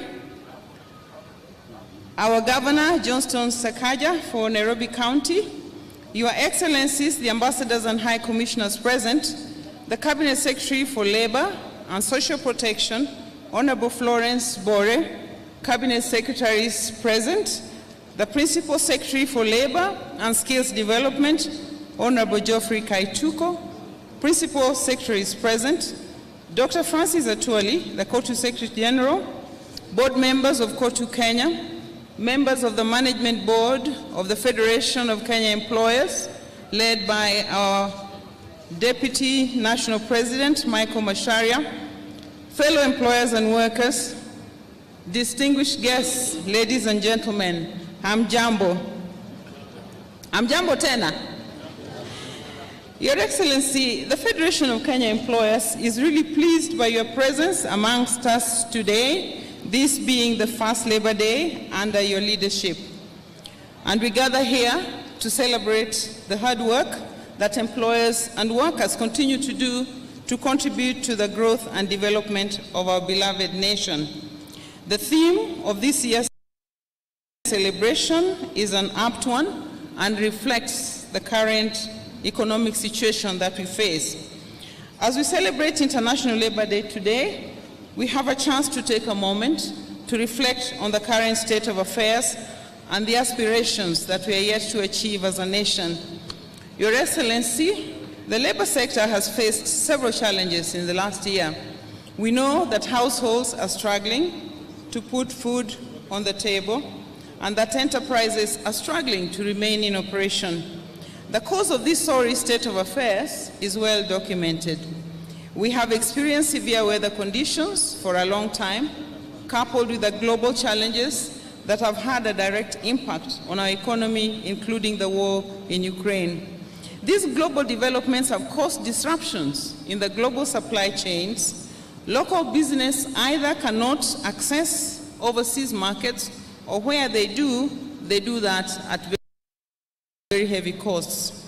Employers believe, Your Excellency, that these challenges can be tackled to reduce the cost of running businesses, which will eventually create jobs for the unemployed youth. Because I've been asked to be brief, I just want to highlight 3 priority issues that employers plead with your government to address. One is job creation and productivity.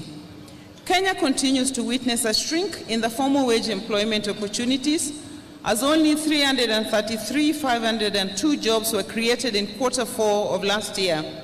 This is a decline from the 444,046 jobs which were created in Q3 of the same year.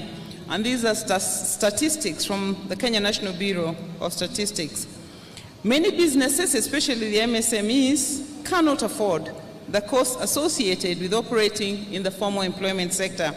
And this has led to the growth in the number of unemployed Kenyans, as many employers struggle to manage their costs. Your Excellency, the structure of our economy, as we all know, is such that only 15% of wage employment is in the formal sector. 84% is in the informal economy. These numbers continue to rise as many youth, in fact, opt not to look for jobs after they fail to do that on several attempts. Sorry, I was hurting your ears. Your Excellency, our request is that your agenda of jobs be at the core of government policy. We believe that any policy that is detrimental to both jobs in the short term and in the long term, no matter how well intentioned, should be avoided. In the area of productivity, I just want to highlight that actually our labor productivity is quite low, and we look forward to working with the government to be able to enhance the productivity of our enterprises. The second issue I'd like to highlight is the need to enhance stability and predictability in the business regulatory environment. I would like to emphasize the importance of stability in the regulatory environment for businesses to thrive. We do encourage the government to work with employers to provide a friendly and predictable business environment which will help business to recover and also perform well and expand for jobs. We therefore ask that before any changes are made, new changes, enough lead time, we are proposing 1 year, be given to businesses to be able to plan, to adjust their budgets and restructure their financial flows to meet these new costs. Your Excellency, the third area is on wages. Minimum wages in this country are very well regulated by the laws that we have, the wage guidelines and the relevant laws, which state that they should be reviewed not more frequently than once every 2 years. And we are aware that last year there was a 12% increase on the minimum wage. I know that my brother Francis will be asking for an increase in the statutory minimum wage, because this is actually in his DNA, and it is the role that unions play. But we request that, looking at the current state of the economy, we allow businesses to stabilize, and that we facilitate the wages councils and the National Labour Board to meet to discuss, so that we can advise the government on what can be done for next year. We do appreciate the difficulties that Kenyans are going through, but we believe that if you stabilize businesses, then all of us will gain at the end of the day. Your Excellency, as I close, I want to emphasize that employers are open to engagement with your government through social dialogue to find win-win solutions for some of the issues that have been pending for a long time. We believe that if we work on these policy areas, then as a nation, we'll be able to move forward together. Let me close by appreciating your leadership and appeal also for peace in our nation at this time. I want also to appreciate the role that KOTU plays and also the leadership of the Ministry of Labor. As the famous proverb says, "He who labors diligently need never despair, for all things are accomplished by diligence, and perseverance." Your Excellency, We want to assure your government of the employer support and commitment to working closely with your government to address some of the astounding issues that we have, so that we can all move towards the attainment of the aspirations contained in the bottom-up transformation plan. So happy Labor Day to you all. Thank you, and God bless Kenya. I now want to call back Brother Benson Okwaro to invite the Secretary General to address us.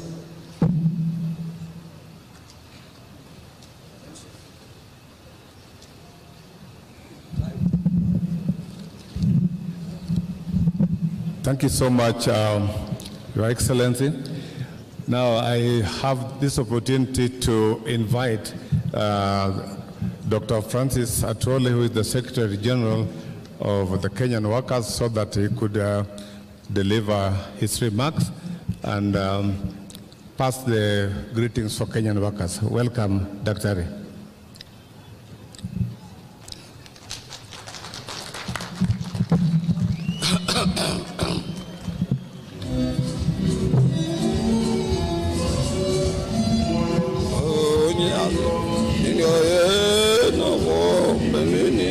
Shinam shalom, bibiandu jivala nemi uhajeju, irabu salama mami o, shiku yake mundeya, shinam shalom, bibiandu jivala nemi irabu salama yo. Shiriena, shiringa winjira ingo fwe onshi shapa. Emiandu josi memiruka jesha bere salama kwa Yesu. Shiriena, shiringa winjira ingo fwe shina shaman skalira. Katemiandu josi nemiruka jesha bire salama kwa Yesu. Thank you very much. Your Excellency, that small hit inasema, hiyo ni wimbo moja sana ilikuwa inapendwa na mama yangu, na ninajua wengi sana wale waliokuwa wanasikia hiyo wimbo. Wako pale watu waliokuwa wanasikia hiyo wimbo, wabebe mikono juu. Mungu awabariki. Hii inamaanisha hiyo wimbo ya kwamba hata uwe na nini, uwe na akili ya aina gani, na uwe na pesa za aina gani duniani, hasitaweza kama wewe sio mtu mcha Mungu kukupeleka mbinguni ama kukufaidi. Kwa hivyo ni nini itakayokuzuia kuingia mbinguni kama unamjua Mungu? Na ndio wewe president ulitufanya hivyo. Kwa ajili wewe ni mcha Mungu, ulitukanyaga. Mimi nikiwa mmoja wao masenior campaigners wakati huo, si namna hivyo. Haya, wacha kwanza nitambue heshimiwa, alafu hiyo tutachapa baadaye. Your Excellency, the President of the Republic of Kenya and Commander-in-Chief of the Defense Forces, Daktari William Samoei Ruto, Your Excellency, the Deputy President, Honorable Rigathi Gachagua, Your Excellency, the Chief Cabinet Secretary or Prime Minister, Honorable Dr. Musalia Mudavadi, Wycliffe. I want also to recognize the Speaker of the Senator, Honorable Amason Kingi, accompanied by one Cabinet Secretary from my home area, my second home area of Kilifi, Sister Aisha Jumwa, the Cabinet Secretary of Labor, Social Protection, Sister Florence Bore, all Cabinet Secretaries who accompanied His Excellency the President and who are here, including Honorable Waziri wetu wa Foreign Affairs, the Principal Secretary, Minister of Labor and Social Protection, Geoffrey Kaituko, other Principal Secretaries present, the Executive Director of the Federation of Kenya Employers, Sister Jacqueline Mugo, the Chairman Labor Committee, who is here in Parliament, Brother Muchangi Karemba, waheshimiwa wabunge wote ambao wako hapa na sisi, the Chairman, the ambassadors and high commissioners present, ILO Regional Director for East Africa, Brother Wellington Chibebe, and also I want to recognize Ms. Zainabu Hawa, Director General of UN Office in Nairobi, and Dr. Stephen Jackron of United Nations Resident Coordinator, based here in Nairobi. I want also to take this opportunity to recognize the Chairman of the National Social Security Fund, NSSF, Anthony Munyiri, the Acting Managing Trustee, National Social Security Fund, Brother David Mwangangi, Chairman, National Health Insurance Fund, Michael Kamau, Engineer, the Acting Chief Executive Officer, National Health Insurance Fund, Brother Samson Kuhora. I want also to recognize the Chairman of National Industrial Training Authority, Dr. Kamau Gashiki, Director General of the Industrial Training Authority, Dr. Stephen Ogenga, the entire court executive board members who are here with me, without also leaving my own wife, Madam, or my wife, Mary Atuoli, who is with me here. Other dignitaries present, brothers and sisters. First of all, let me start by Your Excellency taking this important opportunity to very highly thank you for honoring our invitation and accepting to be the chief guest during the 58th Labor Day celebrations, whose theme is Kenyan Workers for Economic Growth, Political Stability, and Job Creation. This is the year's theme, Your Excellency. It reminds us that without political stability in our country, we cannot be able to grow our economy and hence create employment for our young men and women. Your Excellency, this is a very special Labor Day for you, considering it is first Labor Day celebration with you as our President. We at Kotu Kenya, Your Excellency, we remain greatly indebted to you for being receptive and honoring us, bearing in mind that we had opposition during your election, but nevertheless, here you are with us. We therefore accept and remind ourselves that we do indeed owe you more than what you owe to us.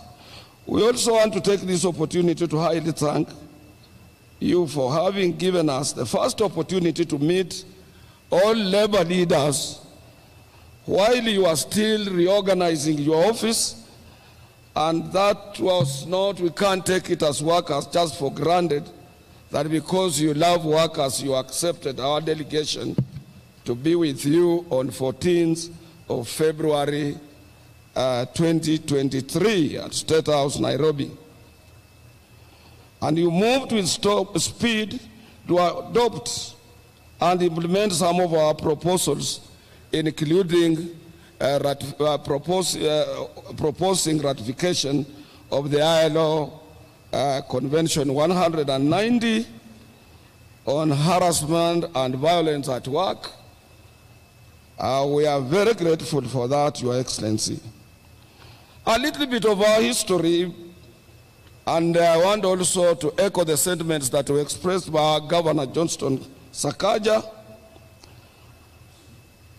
Our governor did narrate a very long history of Eastlands, including Mbotela, where I grew up, and Eastlands being part of the Nairobi and place where workers reside in this republic of ours.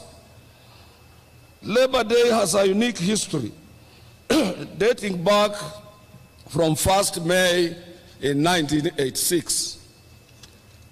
And this is all about strikes and dissatisfaction of workers in their places of work, including here in 1901 when we had a railway workers' strike that led to workers to be part and parcel of the other international workers during those colonial days.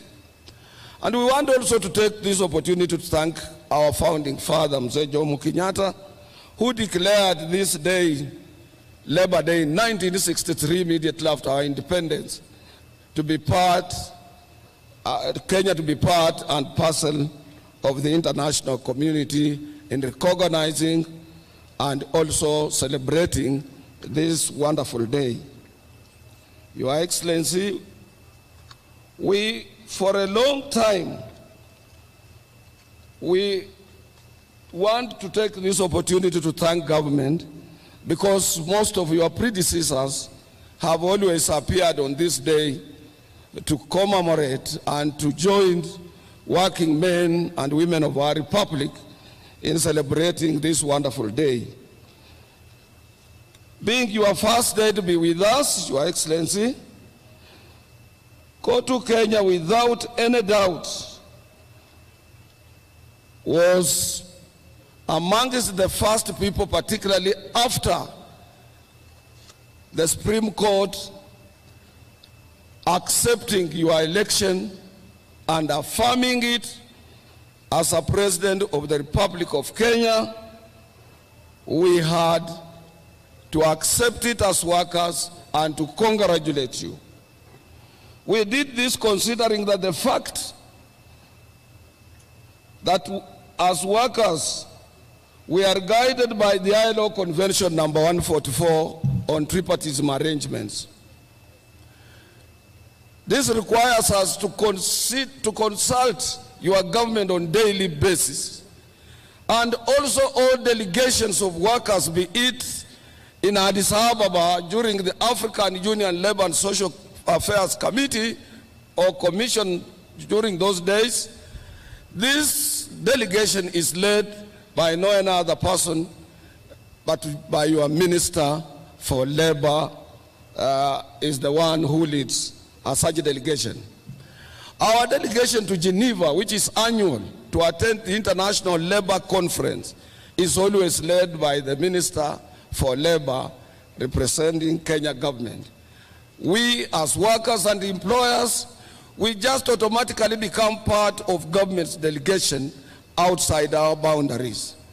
So as workers, if you would have said we are not recognizing you, then you would have equally said you are not also recognizing us. And that would have created a big rift under tripartism arrangements as it is known locally and internationally. We thank you and we echo your quick response in bringing us closer to your government. This is because when we attained independence in 1963, Mzee Jomo Kenyatta was equally a person who did plant a sense of direction to our masses in an area of forgiveness and forgetting the past, forging ahead as a nation. You extended your hand not only to the workers, but to so many political groupings in our republic. And we can't take it for granted, Your Excellency. We want to thank you for that. I want also to say something little about NSSF, Your Excellency.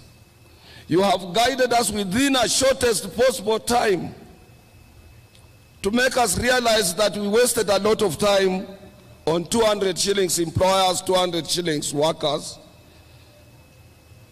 of which could not be able to assist any retiree after working for 40, 30, 60 years. We are part now.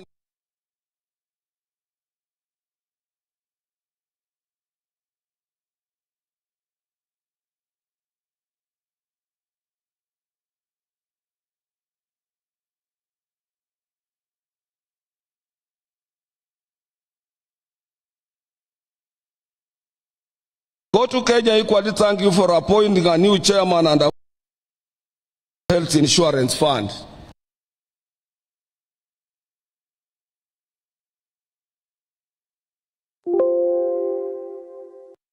Lead that board into new reforms and make sure that NHIF is closer to its mandate, and it works and it assists Kenyans of all shades, and also to assist you in your universal health care as enshrined into our constitution. NHIF currently it is in dire need of transformation because of the changing pattern and so many different diseases that are facing our workers everywhere, including cancer, which is so much prevalent in our republic. On an area of climate change, Your Excellency, I want to thank you. You took it upon yourself. You went to Sharm el-Sheikh in Egypt to be part of the global community in advocating and finding ways as per how, as a nation, we can be able to mitigate the climate change which is caused by global warming. And you went further, Your Excellency, to make sure that as we had a 4-year drought, you had to seek for spiritual guidance when you invited church leaders, pastors, and other church, both Muslims and Christians, at State House to pray for what we are seeing now. It would have been with us right now here, but I promised you it can't rain until after your speech, because I come from an area of people who control rain in Western Kenya. Your Excellency, also last year in November, while addressing the ITUC Congress in Melbourne, Australia, I lauded your government for its initiative towards disability inclusion. At this juncture, Your Excellency, I would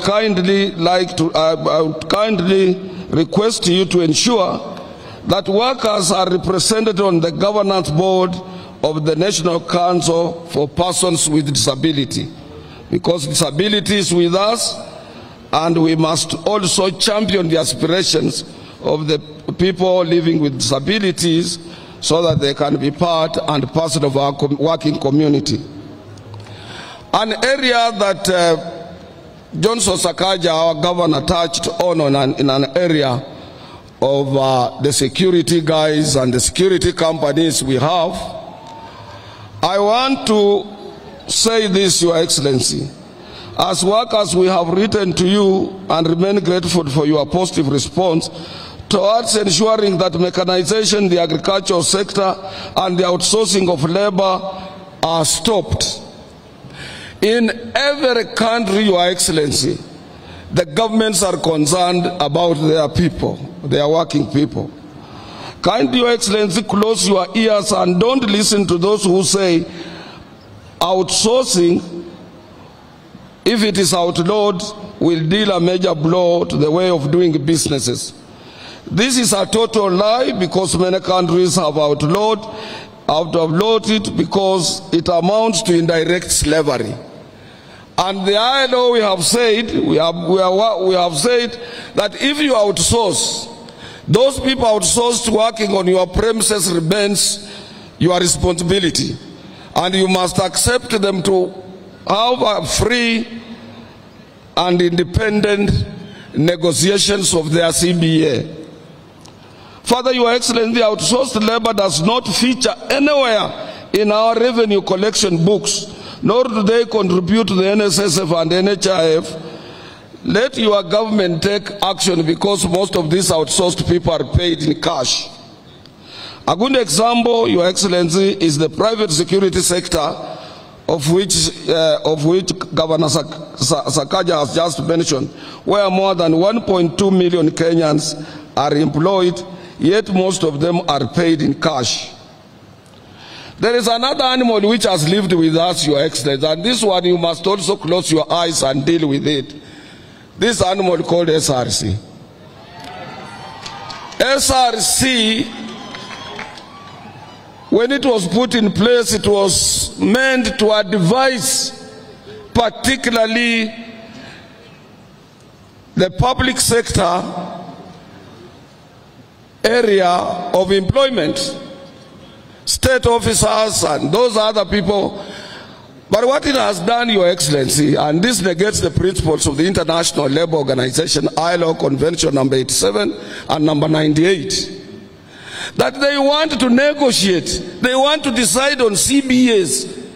CBAs are freely negotiated between workers and employers on free, you see, on give and take basis. There should be no any barrier in between. And the former Attorney General Githu Muigai wrote to us assuring us that SRC, their role is advisory. It's not to enter into negotiations to bar the freely negotiated CBAs and so on.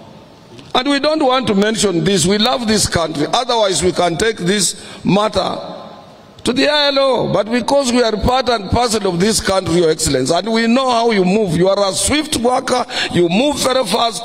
And I know you will have to make some changes in the SRC behavior. Even you, they want to consider what our head of state is supposed to get when they are not outside there talking to people. And we cannot allow that. Privatization of state corporations, Your Excellency, I want to thank you very much. We have parastatals that are connected closer to our hearts, that they cannot just be privatized like that. And I want to take a good example of what you did recently when you were in Malava. You barred privatization of our sugar industries in this country. That is good.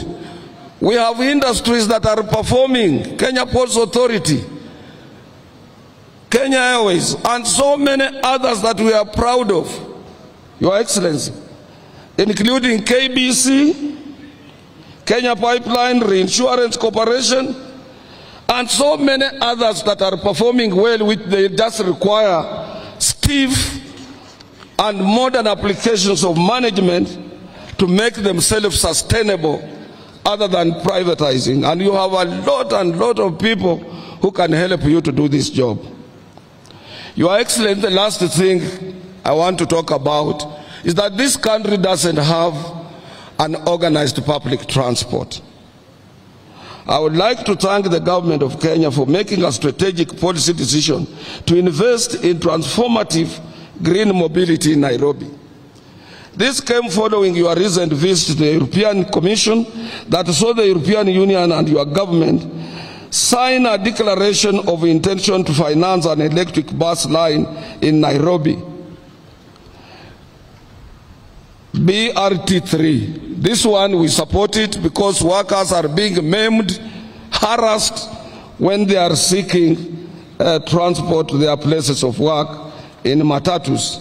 And matatus must be regulated, Your Excellency. This city must remain an international city, and this city must, it is the gateway to the Republic of Kenya. Yesterday when we were in the church, I was reminding the governor of Nairobi that he must make sure he's doing very well in revenue collection, he's paying our members, even doctors he has promised to promote them, but equally we want a clean city. We need to regulate our hawkers. We can organize a market somewhere 100 kilometers, 60 or 30 kilometers outside Nairobi, and we put there an electric train to be transporting people to go to where hawkers are instead of them being everywhere in town. So the public transport It's a very important thing, Your Excellency, and we want to support you on that, in that particular area. Lastly, before I sit down, Your Excellency, I would like to call upon your government to ensure about political stability in the country so that we salvage our economy from any reunions and equally attract foreign direct and indirect investments that will see the formalization of jobs. In Kenya, out of 17 million workers employed, more than 10 million workers are in informal sector. And these workers in informal sector, if they don't access their places of work, they don't have any pay at all. And they are part of us. In 2018, 2008, 2009, when we had global economic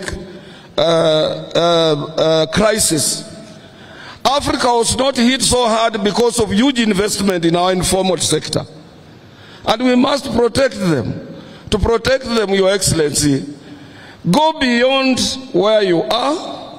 Make sure you reach out to any of your political enemy to make sure that this country remains stable, Nairobi remains stable.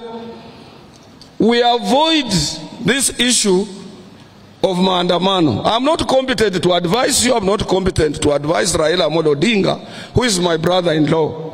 He started politics at the age of 14. Whom am I to advise him? Your Excellency, when you were fighting to become the 5th president of this republic, we in Azimio, we were calling Raila the 5th. Little did we know what sort of guns you had. Nyinyi mnajua vizuri, si namna hivyo? Si mnajua mimi nilikuwa mtu wa Azimio. Na nataka kuambia ukweli, na nikisema ukweli watu wanasema wewe atuele anasema nini.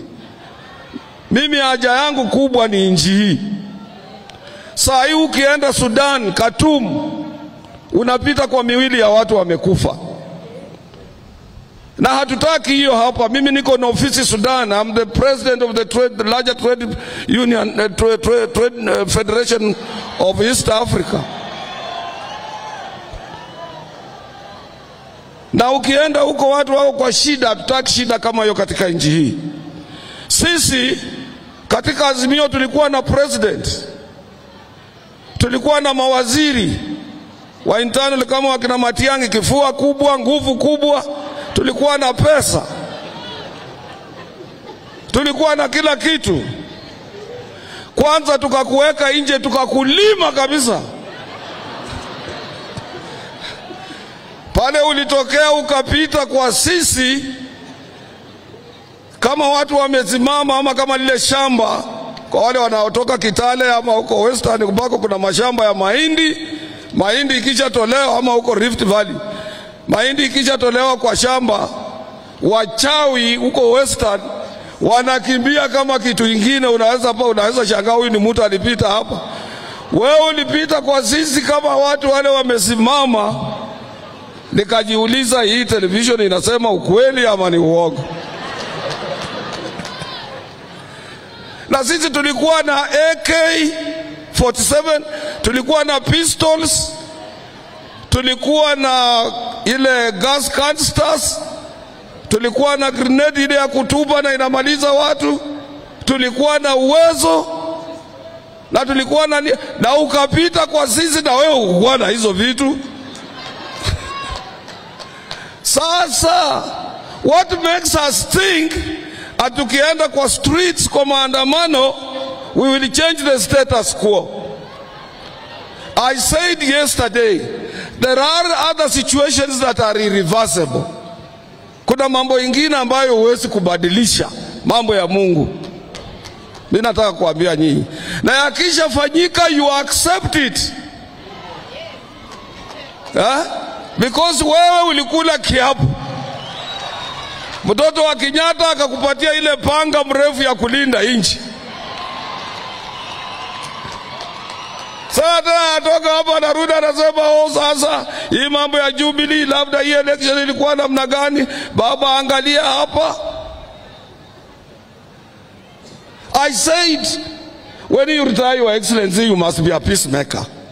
Huwezi kujishusha chini tena you become an activist. So mtoto wa Kenyatta anataka awe peacemaker. Na yeye alifungia watu, huwezi kuingia State House, watu yake kuwapigia simu hawezi kuchukua. Sasa ukishashindwa, brothers and sisters, you accept it. I was with them. I know most of us, mimi Peter Kenneth, watu ambao tulikuwa huko, Maina Kamanda alituonya mapema. Yule mzee siku moja umuite kukuja na chai, alionya sisi, akatuambia hii mtoto wa Kenyatta anapeleka jinji ndoya. Na mimi kawaida naogopa kushindwa. Nikasema hii kama tunaenda Noya sisi tutafanya nini? Nikajikonsoli mwenyewe nikasema hapana, lakini Mudavadi yuko huko. Kama kitaumana kwa ajili kwa Mudavadi sitaka appointment. Nitafika kwake usiku niseme maneno, bwana, vile unaona hivi maneno imekuja mbaya. Lakini sasa sisi kurudi nyuma kwanza kusema what is the end game of maandamano. I know for sure Raila Amolo Odinga did a lot for this country. Hakuna mtu ila ajui. He brought second liberation. He fought for the new constitution. He has done a lot of things since his youth. We recognize him as a Kenyan leader. I'm prepared. And the president is here, is prepared, pamoja na deputy wake na prime minister. Waangalie, hata kama ni ile kazi yake ilikuwa ya kuangalia mabarabara ya Afrika ama uchairman mwingine hapa. Tumtafutie mambo ya hapa ndani. Na kila siku anapata opportunity ya kufungua mikutano. Asisukumwe sana na wale ambao kuna wengine huwezi kujua. They used his name to enrich themselves. We know them. Because peace is of paramount importance to our children and our prosperity, our future generation depends on peace. Kwa hivyo we must, everybody, not only me, I'm not competent to advise, but anybody who is here and can reach out on them. We are prepared, and I know President Mutu wa kanisa, Rigathi, hata mama ni reverend, pastor. I know Musalia comes from a Christian family. I know all of you. Moses Wetangula the same Katoliki mwenzangu. Hakuna mtu anania mbaya. They are forgiving leaders. And let's reach out to Honorable Raila Amolo Odinga. Let's reach out to President William, who is accessible. Amefungua. And mimi nilifanya kazi na mzee hayati Daniel Toroitich Moi. I had opportunity to work with him. William Samoei Ruto is a replica of Moi on time. Akikwambia saa moja na nusu. Tumuulize atupatie saa moja na nusu, saa mbili, saa tatu. Hii maneno ya maandamano ikwi. Because confrontation between police in Nairobi, we have a very good police officer, Mr. Bungei. A very good, well-trained officer. We were Nairobi. I know him.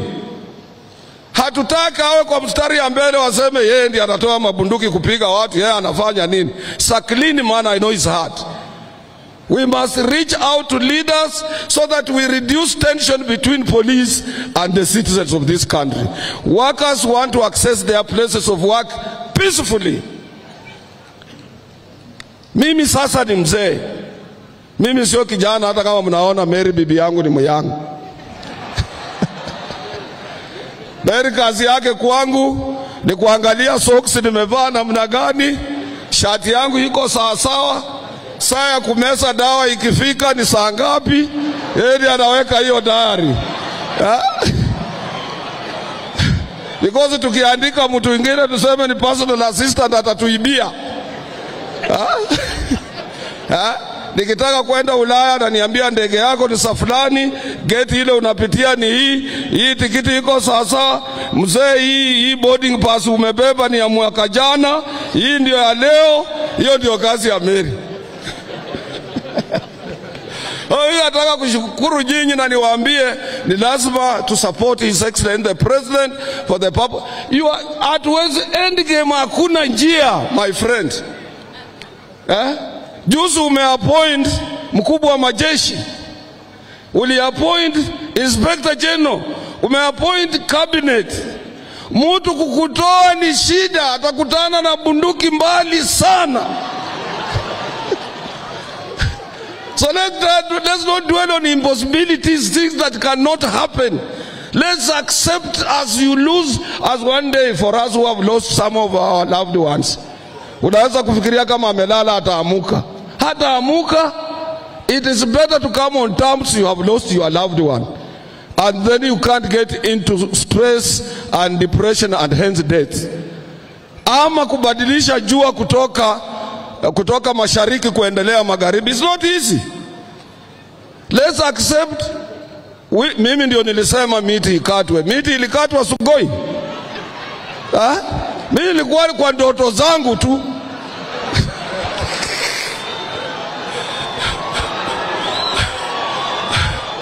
Hawa namna gani? And I was the first person to accept his election. Hata mtu yeyote kabla hajasema nikiwa Western nikaambia watu jameni, wali ya banji. Umwana huyu amado kucheneshi sana. Nikasema huyu kijana ameenda na kiti. Na ni lazima tukubali hiyo. Na ni lazima mjue sasa from today, ingawa Musalia walimfanya the spokesperson of our community 2016 December 31st.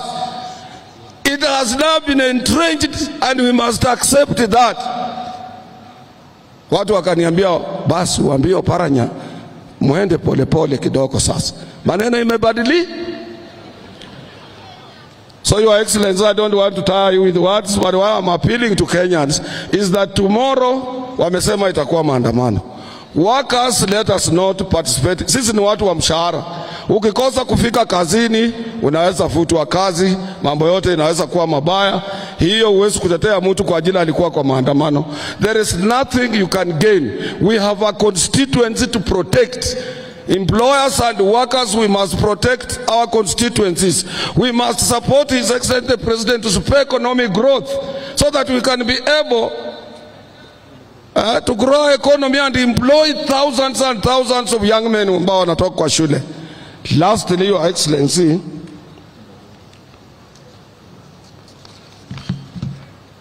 nikikosa kusema hii nitanyongwa. Your Excellency, as I end, I know we are in both political and economic quagmire. But bearing in mind that all of us, including workers, are involved in the restructuring of our economy, your incentive to these workers is only in one form: a consideration for a moderate general wage increase. Hatusemi minimum. In 1973, October to 1974, January, we witnessed ile ilikuwa naitwa oil shock economic recession. Na mzee Jomo Kenyatta alipoona mambo imekuwa magumu kwa kila mtu in this republic, aliongeza ile kitu inaitwa general wage increase. General wage increase itashika kila mtu, hata kama ni percent ngapi mbili, hata cabinet secretary, hata nani, kuliko kuwa tunaomba minimum wage all the time. Governor, we need a moderate. Waka sawa nauliza if there is a moderate, because sometimes minimum wage does not affect those people covered under collective bargaining agreements, and everybody is hit. Hii uchumi na sio ya Kenya peke yake. Hii vita ya Russia na Ukraine, Russia ndio number one kwa kutoa gas. I didn't know that gas even in Europe they use nuclear energy. Nuclear energy is powered and energized by gas. huko wanapima stima sasa, na gasi inatoka Russia, Ukraine, Qatar, hizo nchi ndio sasa. With the war looming, the war that has been in place for a long time, even vitu vya ng'ombe kula, dairy food, chakula mingi inatoka Russia, ya kutenge mambo ya ngano na nini na Ukraine. Shida iko duniani mzima. Kwa hivyo sio sisi hapa Kenya peke yetu, ingawa wale waliopata wengi walikopa madeni nayo tulikopa. Bunge inapeana ceiling tena inafunguliwa, bunge inapeana ceiling tena inafunguliwa. So you must also put some mechanism in place to grow economy. But please, current economic times are hurting everybody. Na kwa niaba ya hawa naomba tu, sina nguvu na safari yako kuja kuonana na sisi, labda next year tutasema kwa vile ulitupatia mwaka jana, hii mwaka ya pili tutakupa kupumzika kidogo kuangalia mambo mengine, lakini leo tutoke na kitu kidogo kwa mfu. That one I leave to you, Your Excellency. Thank you very much. I invite my sister, Sister Florence Bore. You are welcome. Our Minister for Labor, able Minister for Labor. Thank you.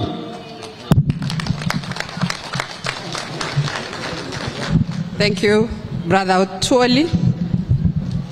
Your Excellency, Dr. William Samoei Ruto, the President of the Republic of Kenya, and the Commander-in-Chief of the Kenya Defense Forces, Your Excellency, Honorable Rigathi Gachagua, the Deputy President of the Republic of Kenya, Honorable Musalia Mudavadi, the Prime Cabinet Secretary, Governor Kingi, the Honorable Speaker of the Senate, my colleagues, Cabinet Secretaries present, Excellencies, Ambassadors present, the Governor of Nairobi County, Honorable Johnson Sakaja, Principal Secretaries present, the Chairman and Executive Board members of KOTU, the Secretary General of KOTU, Brother Francis Atwoli, the Chief Executive Director, FKE, my sister Jacqueline Mugo, Chairman of Labor Committee in the National Assembly, Honorable Karemba, members of Parliament present, ladies and gentlemen, good afternoon. Hamjambo wafanyikazi wenzangu. Labor Day celebrates the most important stakeholder in our economy, the Kenyan worker. On this day, we reflect on the condition of the Kenyan worker, their environment, their benefits, and their future. On this day, we celebrate the immeasurable contribution of every shop floor across the country to the economic growth of our nation. We applaud the hard and diligent work that keeps production lines moving, markets stocked, and our economy ticking. We also appreciate the principle of tripartism and social dialogue in the labor sector between employers, workers' organizations, and government. This engagement guarantees industrial peace and harmony, which is necessary for the growth of sustainable enterprises, decent jobs, and economic growth. The theme for this year's Labor Day celebration is economic growth, political stability, and job creation, which links directly to the policy priorities articulated in the bottom-up Economic Transformation Agenda 2022 to 2027, popularly known as BETTER. This year's theme underscores the yearning for a stronger economy and the realization that a stable political environment is necessary to attain economic growth. Decent work is a fundamental right for all workers in Kenya. And by that, we mean that work has the following attributes: safe working conditions, fair wages, and access to social protection. The International Labour Organization ILO, the Central Organization of Trade Unions Kenya KOTU, and the Federation of Kenya Employers FKE implemented the Third Generation Decent Work Country Program 2021 to 2024, which is anchored on human capital development, sustainable economic growth, social dialogue, and tripartism. Through our various technical departments and semi-autonomous agencies, we have aligned our activities and programs to help achieve decent work opportunities for all, and also ensured that the marginalized groups are empowered to participate meaningfully and productively in economic development. Your Excellency, many Kenyans are seeking jobs abroad, and we are proud as a ministry to note that income from diaspora remittances has outpaced receipts from traditional exports of coffee, tea, and tourism, and stands at approximately 400 billion annually. The ministry has taken several initiatives to facilitate the seamless migration of Kenyans to key labor destinations. These include: 1, negotiation of bilateral labor agreements with 10 countries in the Middle East, Europe, America, and Asia. Number 2 is restructuring of the pre-departure training curricula to integrate additional modules reflecting the needs of major destination countries. 3 is tighter regulation of recruitment agencies and training institutions to ensure ethical recruitment practices and quality training, respectively. Number 4 is strengthening coordination mechanisms among ministries, departments, and agencies engaged in labor migration value chain. And finally, the review of laws and policies to align them with emerging labor migration priorities. Your Excellency, we have deployed the inspection mandate of the ministry to ensure workers' rights to decent wages, safe and healthy working environments are realized. We have recorded 9,600 labor and 15,000 safety and health workplace inspections from 1st April 2022 to 31st March 2023. Further, the Department of Labor successfully mediated 16,240 labor disputes from 1st of April 2022 to 31st March 2023, resulting into payments of 82,918,457 directly to the claimants.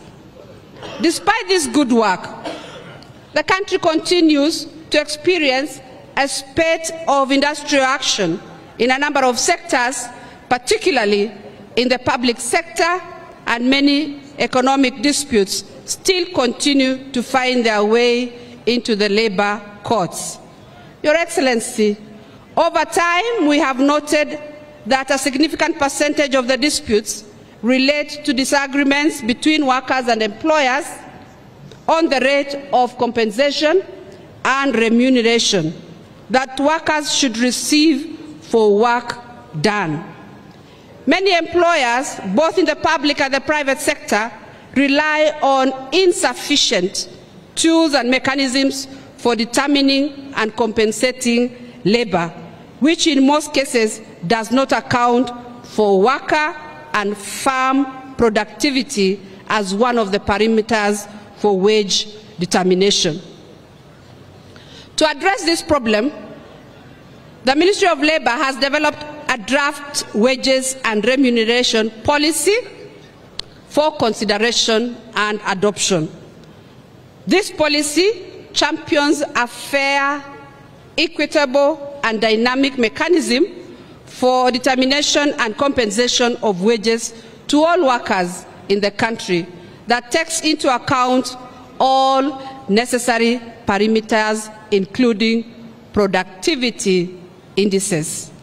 Your Excellency, with the view of cushioning the economy, my ministry through the Department of Social Protection is mandated to protect and empower marginalized and vulnerable members of our society, to help them lead dignified and productive lives.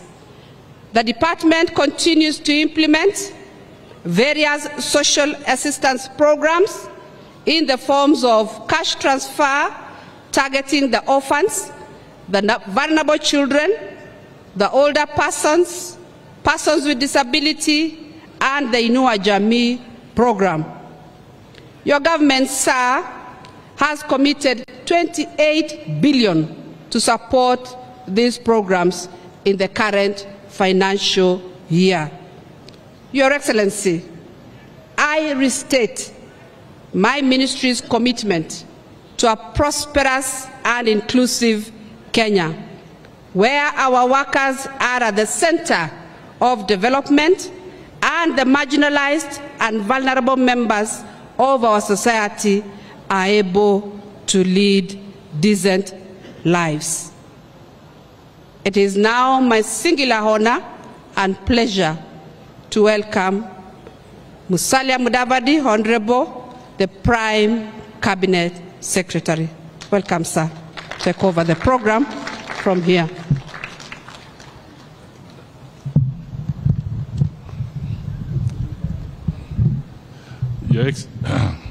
Your Excellency, President William Samoei Ruto, President of the Republic of Kenya and Commander-in-Chief of the Defense Forces, Your Excellency, the Deputy President, Honorable Rigathi Gachagua, my colleagues, members of the Cabinet, Governor Sakaja, the Secretary General of KOTU, Brother Francis Atwoli and his entire leadership, the Speaker of the Senate, distinguished ladies and gentlemen, workers of Kenya, hamjambo, wafanyikazi hoi, asante sana. Your Excellency, I'll be very brief, just to make 2 points. The first point is to say that I am delighted and extremely astounded that the one Honorable Secretary General Francis Atwoli has spoken without blinking, saying that mambo yalishabadilika. Your Excellency, if one thing can be attributed to Francis Atwoli, he is very pragmatic and is very realistic, and he does not mince his words.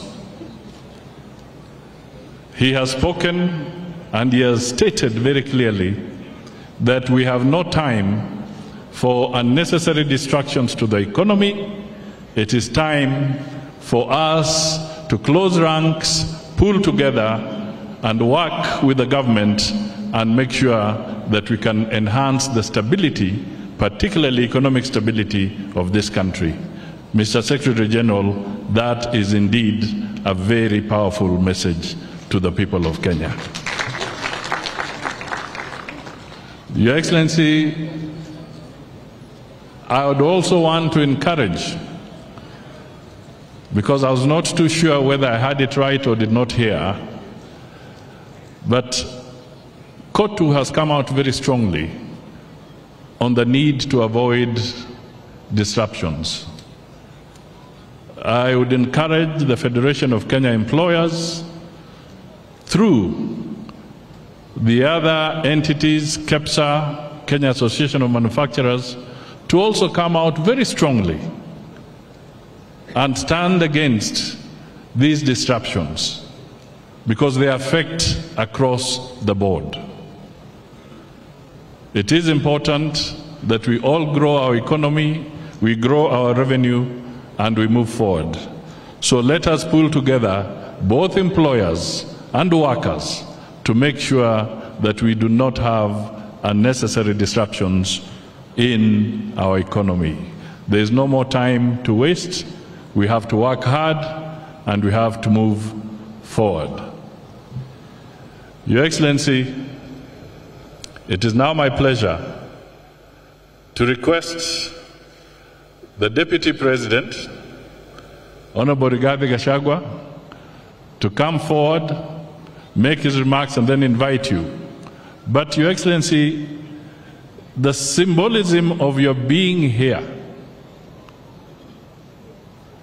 should not be taken for granted. Sasa ni wakati mgumu kwa mambo ya kiuchumi,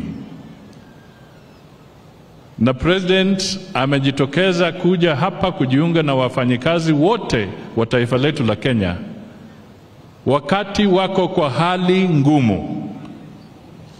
During the difficult time, you have come forward to stand with the workers of Kenya.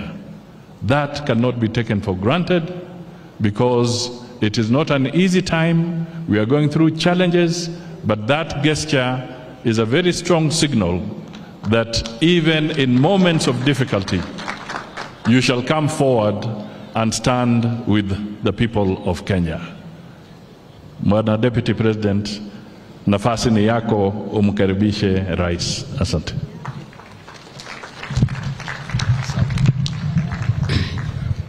Kiongozi wetu, Rais wa Jamhuri ya Kenya, Daktari William Samoei Ruto, Waziri wetu mkuu, Mheshimiwa Musalia Mudavadi, mawaziri wetu, Katibu mkuu wa KOTU, ndugu Francis Atwoli, waheshimiwa wabunge,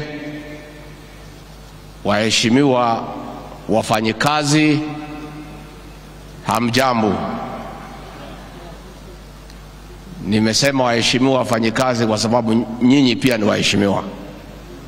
Hata kama nyinyi mumeajiriwa, pia mnapatanga nafasi kila baada ya miaka 5 kuajiri wengine. Na huyu rais wetu William Ruto na mimi, ni nyinyi mmetuajiri, nyinyi ndio matajiri wetu, na kwa hivyo nyinyi ni waheshimiwa.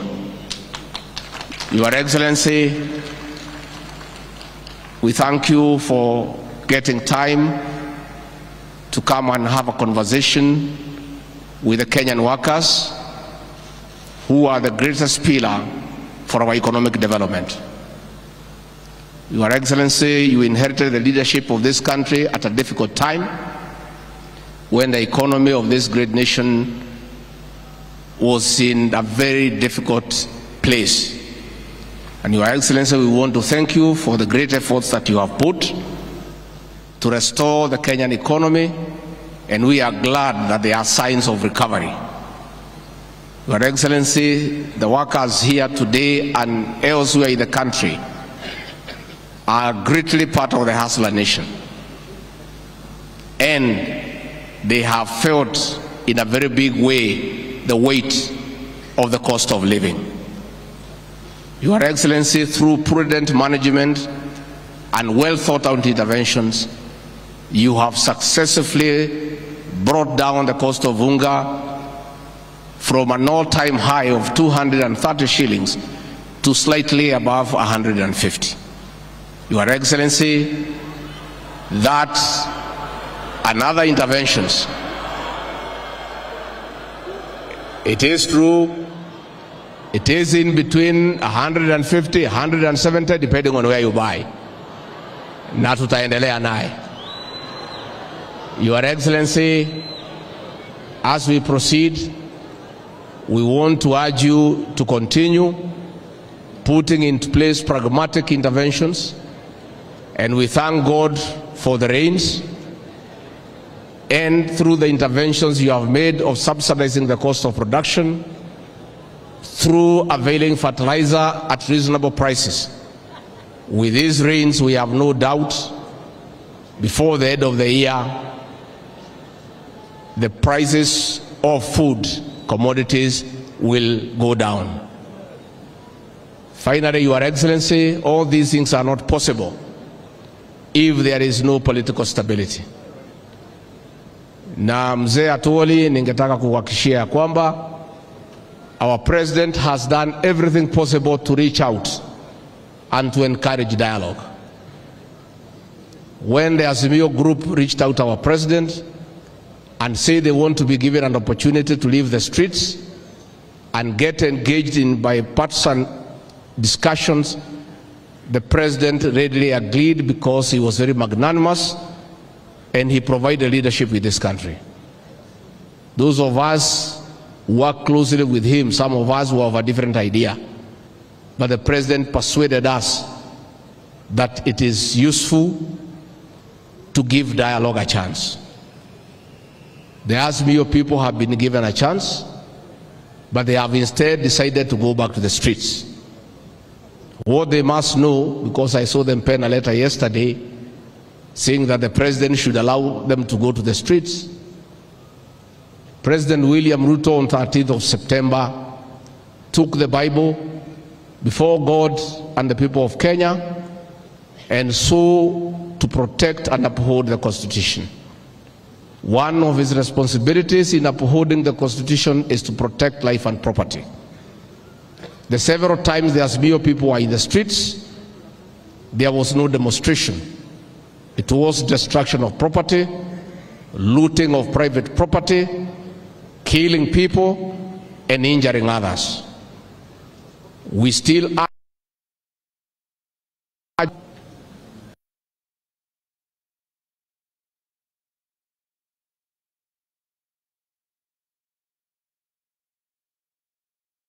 they want to go to the streets, they must understand that the president has a constitutional duty to protect life and property. And asking the president to look the other way as people destroy people's property is asking him to violate the Constitution, which he cannot agree.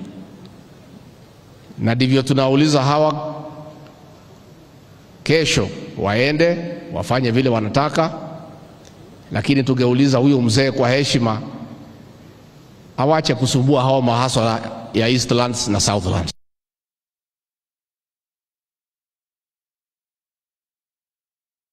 Hao na kuharibu mali yao na kuwazuia kwenda kazini. So president wetu, si wanajua bahali yako pale State House? Elekee hapo. Watafute grupu ingine ielekee kwangu. Grupu ingine ielekee kwa Aden Duale pale DOD. Iko haja gani ya kusumbua na nchi mahasla? Wanatafuta riziki, wanatafuta unga, wanatafuta vile watasomesha watoto wao. And Bwana Francis Atuoli, those people are not sincere. Because if they were sincere, they would have demonstrated then when unga was at 230. And they didn't. That is when they would have done it. So they are not sincere.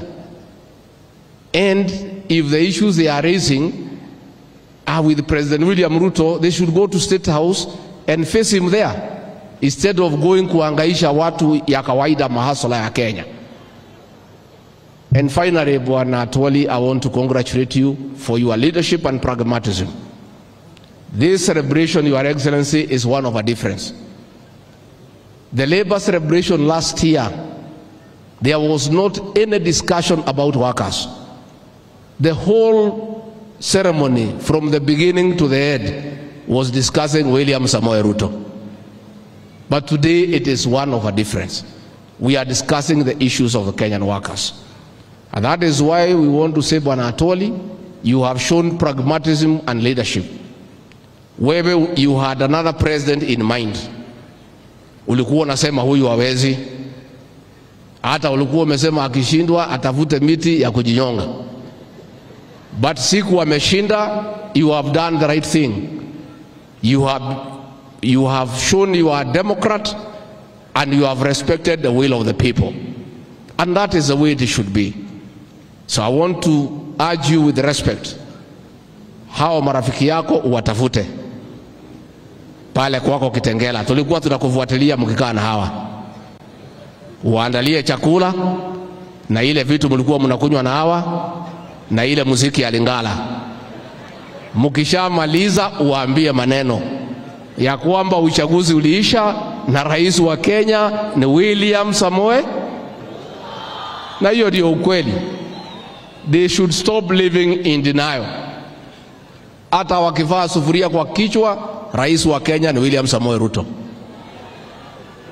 Hata wakisema nini, hata wakimtukana, yeye ndiye rais wa Kenya. Na wewe bwana mzee Atoli, kwa sababu wewe umeelewa maneno, wewe ni mzee waite. Wakiburudika pale, wakichapa 1, 2, 3, watasikia maneno. Waeleze ya kwamba uchaguzi uliisha na wewe mwenyewe umetii demokrasia and you have respected the will of the people, because that is the way it should be.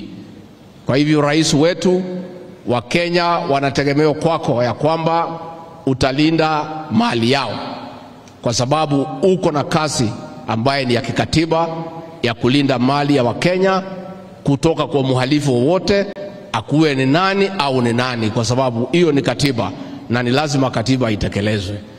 Kwa hayo mengi, ningemuuliza kwa heshima zote tusimame, tuchukue nafasi hii, tumkaribishe rais wa Kenya, President William Ruto.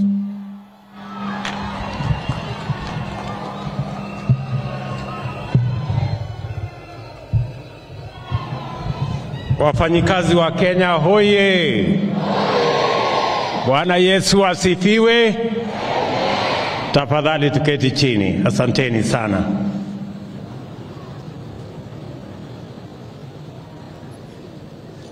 Kwanza mimi nataka nichukue nafasi hii kwa heshima kubwa katika siku hii ya Labor Day tarehe 1 mwezi wa 5 2023 kuwashukuru wafanyikazi wote wa Kenya na vile vile kuwapongeza wafanyikazi wote wa taifa letu la Kenya nikisema Happy Labor Day. Nichukue nafasi hii kuwashukuru ninyi na Wakenya wote kwamba mwaka uliopita tarehe 9 mwezi wa 8 sote tulienda kwa uchaguzi, tukachaguana kwa njia ya amani, tukamaliza ukabila na tukaweka taifa letu katika ramani mpya ya kwamba Wakenya wanaweza kutimiza haki yao ya kikatiba ya uchaguzi kwa njia ya ungwana na kwa njia ya amani.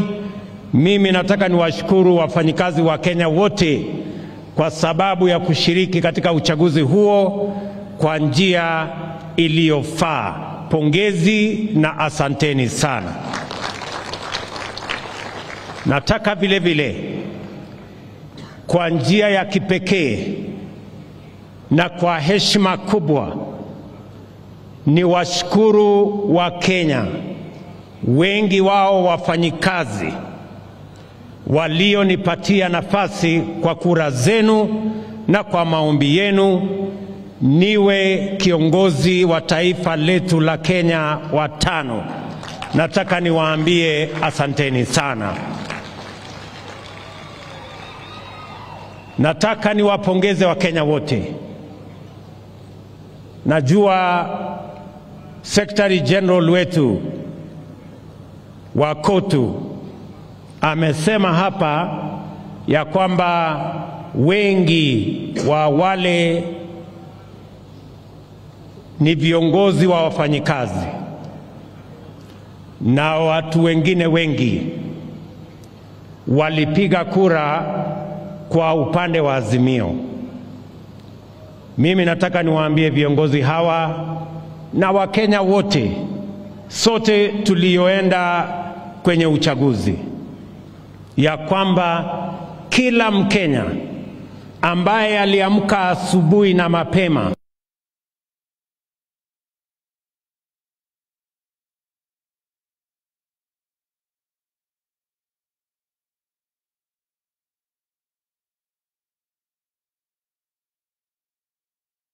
mwingine, mimi nawaambia Wakenya wote walioenda kwa uchaguzi, pongezi zangu nyingi sana. Every citizen of the Republic of Kenya that woke up early to exercise their right to choose leaders for our country deserves celebration and congratulations. Irrespective of which way you voted, you exercised your right. Hakuna Mkenya alifanya makosa kupiga kura upande wowote. Ni haki yetu ya kikatiba kuhakikisha kwamba tunachagua viongozi wetu. Wale wa Kenya ambao hawakuenda kupiga kura, hawa ndio wanahitaji tuwazungumzie, kwa sababu wale ndio wenye makosa. About 35, almost 40% of the citizens of Kenya who are eligible to vote hawakuenda kupiga kura. Wale ndio pengine wako na makosa, lakini kila Mkenya ambaye aliamka akapiga kura, akapigia Kenya Kwanza ama akapigia Azimio, huyo ni Mkenya mzalendo mwenye amesimama na kwenda kupiga kura, ili tuwe na demokrasia na tuchague viongozi wetu kupitia kwa njia ya demokrasia. We are a democratic nation and no citizen should be judged for voting whichever way they voted. Nataka niwaambie viongozi walio hapa wa movement yetu ya Labour, the Labour movement leaders, nataka viongozi hawa wote, nimekuja hapa katika sherehe hii ya kwanza ya Labour Day ili nikubaliane na nyinyi, tushirikiane, tufanye kazi pamoja kuwahudumia wafanyikazi wa taifa letu la Kenya. Na nimekuja mapema kwa sababu nimeambiwa mapema ndio best.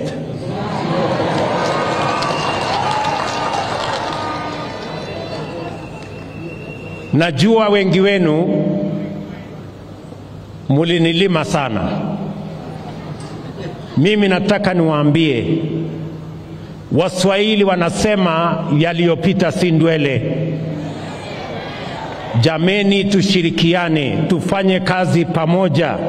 Mimi niko tayari kushirikiana na nyinyi pamoja, tujumuike kushughulika na mahitaji na matakwa na yale mambo ambayo yatafaa wafanyikazi wa taifa letu la Kenya. I want to ask respectfully all the labor leaders in our republic wasimame. Tafadhali, waheshimiwa wasimameni. Tuwapigie makofi hawa wadosi. Mimi nimewaambia hawa wadosi wote, mimi niko tayari kufanya kazi na wao.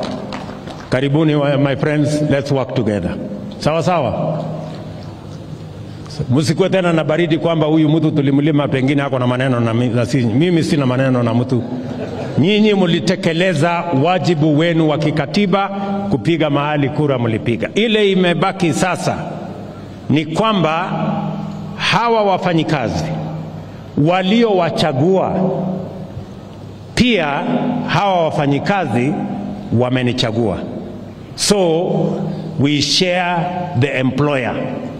Nyinyi mmechaguliwa na hawa na mimi pia nimechaguliwa na hawa. Sisi wote ni wafanyikazi ya wananchi wa taifa la Kenya. Tushirikiane. Nataka niwaambie wafanyikazi wa taifa letu la Kenya ya kwamba pengine hatuna gold ama dhahabu, pengine hatuna almasi, ama pengine hata hatuna mafuta, ile kidogo yetu iko Turkana bado, lakini tuko na the most important resource in the Republic of Kenya that defines our country, and that is the Kenyan labor force. Wafanyikazi wa taifa letu la Kenya ndio rasilimali ya taifa letu la Kenya ya muhimu kuliko rasilimali ingine yeyote. The Kenyan workforce is what will shape the destiny of our country. Na kwa sababu hiyo, kwa sababu the Kenyan labor force is that important to the development of our country, we must look after it, we must work for it, and we must make it possible for it to grow, expand, and flourish. Ni jukumu letu kuhakikisha ya kwamba Wakenya wanapata nafasi ya kutosha kupata ajira, ndio wachangie katika kupeleka taifa letu la Kenya katika kiwango kipya. Nasema hivyo kwa sababu hata katika mazungumzo tulioenda kwa Wakenya wakati tulikuwa katika msururu wa mambo ya uchaguzi, kati ya mambo mengi tulioambiwa na Wakenya yanahusikana na wafanyikazi wa taifa letu. Na ndio sababu hiyo manifesto yetu, the bottom-up economic transformation agenda manifesto, is front, back, sides and center about the Kenyan people and the Kenyan workforce. Na ndio mimi nataka niseme hivi, katika mpango wetu we need to expand, to grow and to develop the Kenyan workforce, because that is the jewel of the resources we have in the Republic of Kenya. Na ndio sababu hiyo nataka kusema mambo masita ya muhimu ambayo tunapanga kama serikali kuhakikisha ya kwamba tuko na wafanyikazi na wanafanya kazi katika mazingira na katika hali ambayo wako na usaidizi wa kuchangia katika kupeleka taifa letu la Kenya mbele. Jambo la kwanza, tumesema tunaweka mpango maalum katika sekta ya kilimo, kwa sababu pale katika sekta ya kilimo ndio inazalisha nafasi nyingi za ajira katika taifa letu la Kenya. Ndio sababu tumeweka pesa bilioni 3 kukamilisha masoko katika kila constituency katika taifa letu la Kenya, ili kila mkulima tumsaidie aweze kufikisha mazao yake sokoni, mahali atakutana na wanunuzi, na tuondoe changamoto ya mabrokers na makartels ambao wanaharibu jasho ya mkulima kwa kununua bidhaa zake katika bei duni na kusababisha mkulima jasho yake ipotee. The reason why we are going to expand markets in all our constituencies, we have agreed with county governments on agricultural aggregation and industrial parks in every county, where we are going to spend as national government 5 billion shillings in the coming budget, and the county governments will spend equally 5 billion shillings so that we can aggregate our agricultural produce and give real value to our farmers by eliminating middlemen, cartels, and brokers, so that the Kenyan worker in the farm can earn a decent wage and a decent living. Vile vile, tuko na export promotion program. Tuko na EPZ ya Athi River. Tuko na EPZ katika sehemu mbalimbali. Tunaweka EPZ Dongokundu. Tuko na EPZ mpya Naivasha. Tunaanzisha special economic zones zingine 5 katika taifa letu la Kenya, katika nia na mpango yetu ya kuzalisha ajira 200,000 kila mwaka kupitia our special economic zones and our export economic zones, kwa sababu tunataka kuhakikisha kwamba wale wafanyikazi wanafanya kazi katika our export zones and our special economic zones wanaongezeka, na pia tuongeze sehemu yetu ya export ya bidhaa zinatotoka mashambani katika taifa letu la Kenya. Hiyo ni jambo la pili. Jambo la tatu, tumekubaliana ya kwamba wafanyibiashara wale wa small, medium and micro enterprises tuwe na mpango maalum, na ndio nimetengeneza wizara maalum ya cooperatives and MSMEs ili kushughulikia wafanyabiashara wetu wadogo, kuanzia mama mboga, kwa bodaboda, mtu ya kinyozi, mtu ya kiosk, wale wote tuwaweke katika mahali ambapo wanaweza kupata pesa ya kuendesha biashara zao, hata kama hawana title deed, hata kama hawana logbook. Tuwe na a new collateral mechanism that enables micro, small and medium entrepreneurs to access credit even if they do not have other securities. Their track record, their borrowing record will be the new title deed, will be the new collateral that will make it possible for our small traders, for our micro, small and medium entrepreneurs to access credit.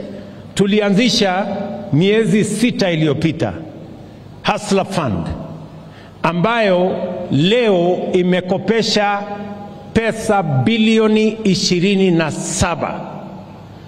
Wananchi wameshalipa bilioni 17, na wananchi ambao wamekopa hiyo pesa ni karibu wananchi milioni 15. Nataka niwatangazie ya kwamba kuanzia mwezi ujao tutapeleka Hustler Fund katika awamu ya pili, mahali sasa wewe mfanyibiashara wa kiosk, wewe mfanyibiashara wa kinyozi, na wewe jamaa wa bodaboda unaweza kukopa shilingi 10,000 hadi shilingi 200,000 kuanzia mwezi ujao. Hiyo ni katika nafasi yetu ya kuhakikisha ya kwamba wafanyabiashara wetu wadogo pia wanaweza kuchangia katika kuajiri watu 2, watu 5, watu 10, because we believe kazi ni kazi. Si tulikubaliana namna hiyo jameni? Jambo la 4, tumekubaliana ya kwamba sekta yetu, the digital economy, tulikubaliana ya kwamba tutaweka ile tunaita digital superhighway. Juzi nilikuwa Malava, siku hiyo ingine nilikuwa Kisii, tulikuwa Kwale. Katika mpango ambayo tuko nayo sasa tunafanya na TVETs, tumeleta kompyuta 20,000 katika zile TVETs. Sasa tunataka wabunge wetu, tutashirikiana na wao, tuwe na digital hubs in every ward in the Republic of Kenya, so that we can tap into the digital economy and we can move our young people in their millions into digital jobs, kwa sababu kuna ajira ajabu katika sekta ya teknolojia, na kwa sababu Wakenya ni wafanyikazi na umaarufu ya wafanyikazi wa taifa letu la Kenya inajulikana kimataifa, hiyo sekta ambayo vijana wengi wa taifa letu la Kenya ni wanaelewa zaidi the digital space. The reason why we are expanding our digital footprint across the country is because we want to tap and connect our young people with digital jobs that will be possible under the whole program that connects young people to jobs anywhere in the world. Tuhakikishe ya kwamba vijana wetu tunawapanga na ajira, na mimi nimefurahi ya kwamba tumeanza hiyo mpango na tayari kila TVET katika Republic ya Kenya itakuwa na makompyuta, na tukikamilisha budget hii, kila mbunge katika taifa letu la Kenya tutakubaliana na wao na tutako-invest ili katika kila ward katika taifa letu la Kenya tuwe na digital hub, mahali vijana wa Kenya wanaweza kwenda kupanga mambo yao ya ajira tukienda mbele. Tumekubaliana vile waziri hapa amesema ya kwamba tuko na nchi nyingi ambazo wanatuuliza wanataka wafanyikazi wa Kenya. Nilikuwa Ujerumani na kiongozi wa Ujerumani atakuwa hapa on Thursday. Chancellor wa Ujerumani atakuwa hapa Thursday. Na katika hiyo mkutano tumekubaliana tutasign bilateral labor agreement ili wananchi wa Kenya wapate nafasi, kwa sababu wametueleza wanahitaji wafanyikazi milioni 250 kila mwaka Ujerumani, na wanataka Wakenya wachangie kwa wale wanataka kupata kazi hizo Ujerumani. Tuko na nafasi za ajira Canada, tuko na nafasi ya ajira kule Marekani, tuko na nafasi za ajira UAE, Saudi, tuko na nafasi za ajira katika sehemu tofauti. Tuna sign bilateral agreements 10 vile waziri amesema in the next couple of months, ili nafasi ya ajira ipatikane kwa vijana wa taifa letu la Kenya, kwa sababu kwa sasa mnajua ile pesa tunapata Kenya kutokana na wafanyikazi wanaofanya kazi nje ya Kenya, tunapata bilioni 400 kila mwaka. Wale wafanyikazi wanafanya kazi nje ya Kenya hata wamepita pesa tunapata kwa chai, wamepita mapato yao imepita pesa tunapata kwa kahawa ama hata horticulture, kwa sababu ni nafasi nzuri. Na nchi nyingi duniani imejenga uchumi zao kwa kupanga vile wafanyikazi wao ama wananchi wao wanaweza kupanga ama kupata ajira katika nchi zingine. So tutakuwa na mpango ya kuzalisha ajira hapa nyumbani, na vile vile tutakuwa na mpango ya kuwazalisha ajira ama nafasi za ajira katika nchi zingine. Jambo la 5, si niliwaambia tuko na mpango. Jambo la 5, katika mpango yetu ya housing tumesema ya kwamba tuko na upungufu wa manyumba. Wananchi milioni 6.5 Kenya wanaishi katika vitongoji duni katika miji yetu. Hapa Kibera, kule Mathare, Kawangware, sehemu hizi zote. Na nafasi hiyo tunaweza kuibadilisha. Ile changamoto ya kukosa nyumba tunaweza kuibadilisha iwe ni nafasi ya kupanga ajira ya vijana wetu. Tumekubaliana kama serikali ya kwamba tutakuwa tunajenga nyumba 200,000 Kenya mzima kila mwaka. Na hizo nyumba 200,000 tunahitaji vijana zaidi ya 1,000,000 kutusaidia kama plumbers, electricians, watu ambao ni carpenters, wale masons, wafanyikazi wa mkono, wale wote tunahitaji vijana zaidi ya 1,000,000 kutusaidia katika hiyo mpango. Mimi najua ya kwamba kazi hiyo, nimeanzisha nyumba kadhaa hapa Nairobi. Hapa Nairobi saa hizi tumefikisha nyumba 40,000 ambazo tunajenga. Nitakuwa hapa Makongeni tena in the next 1 month kuanzisha nyumba 30,000 zingine. Na tunataka kuhakikisha ya kwamba hiyo mpango katika budget yetu tumeweka nyumba 100 katika kila constituency as the catalyst ya kuhakikisha kwamba tunaanza kuspread mambo ya ujenzi wa manyumba ili tuhakikisha kwamba vijana wetu wanapata ajira. Watu wengi na naona viongozi wengine wanashinda wakishangaa, mbona huyu hasla anasukuma sana mambo ya ujenzi wa manyumba? Sikizeni. The reason why we are pushing the housing plan ni kwa sababu nchi zingine wamegundua ya kwamba ajira, huwezi tu kusema ajira itapatikana. You must have a plan.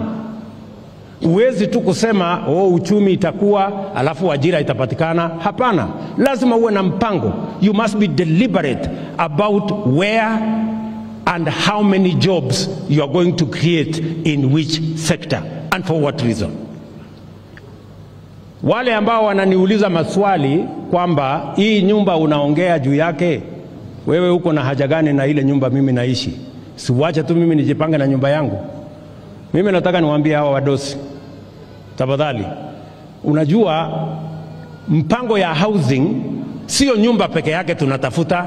Hapana, tunatafuta pia ajira ya hawa vijana, kwa sababu na hiyo ndio muhimu hata kuliko ile nyumba tunajenga. Kwa sababu tusipopanga ajira ya hawa vijana, watakuwa wanatungojea barabarani, watakuwa wanahangaika mitaani, wataingia kwa madawa ya kulevya na sote tutapata hasara.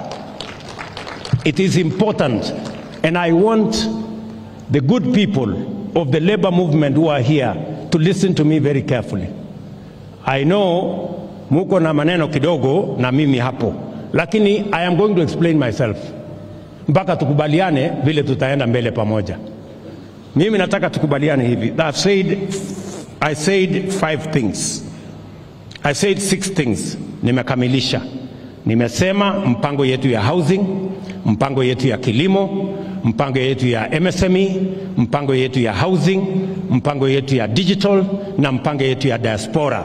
Ndio tunataka tutumie kuzalisha ajira, nafasi ya ajira, kwa sababu nafasi ya ajira ni muhimu kwa vijana wa taifa letu la Kenya. Otherwise, we are not going to solve the unemployment problem unless we have a plan on how we are going to solve it. Ya tatu, jambo la tatu, ili hii mpango yote hii iendelee, lazima vile vile tuhakikishe ya kwamba wafanyikazi wa taifa letu la Kenya pia wanashughulikiwa. How are we going to make sure that the Kenyan worker is ultimately going to reap a benefit from their work and from their sweat? Jambo la kwanza, how do we protect the Kenyan worker? How do we serve the Kenyan worker?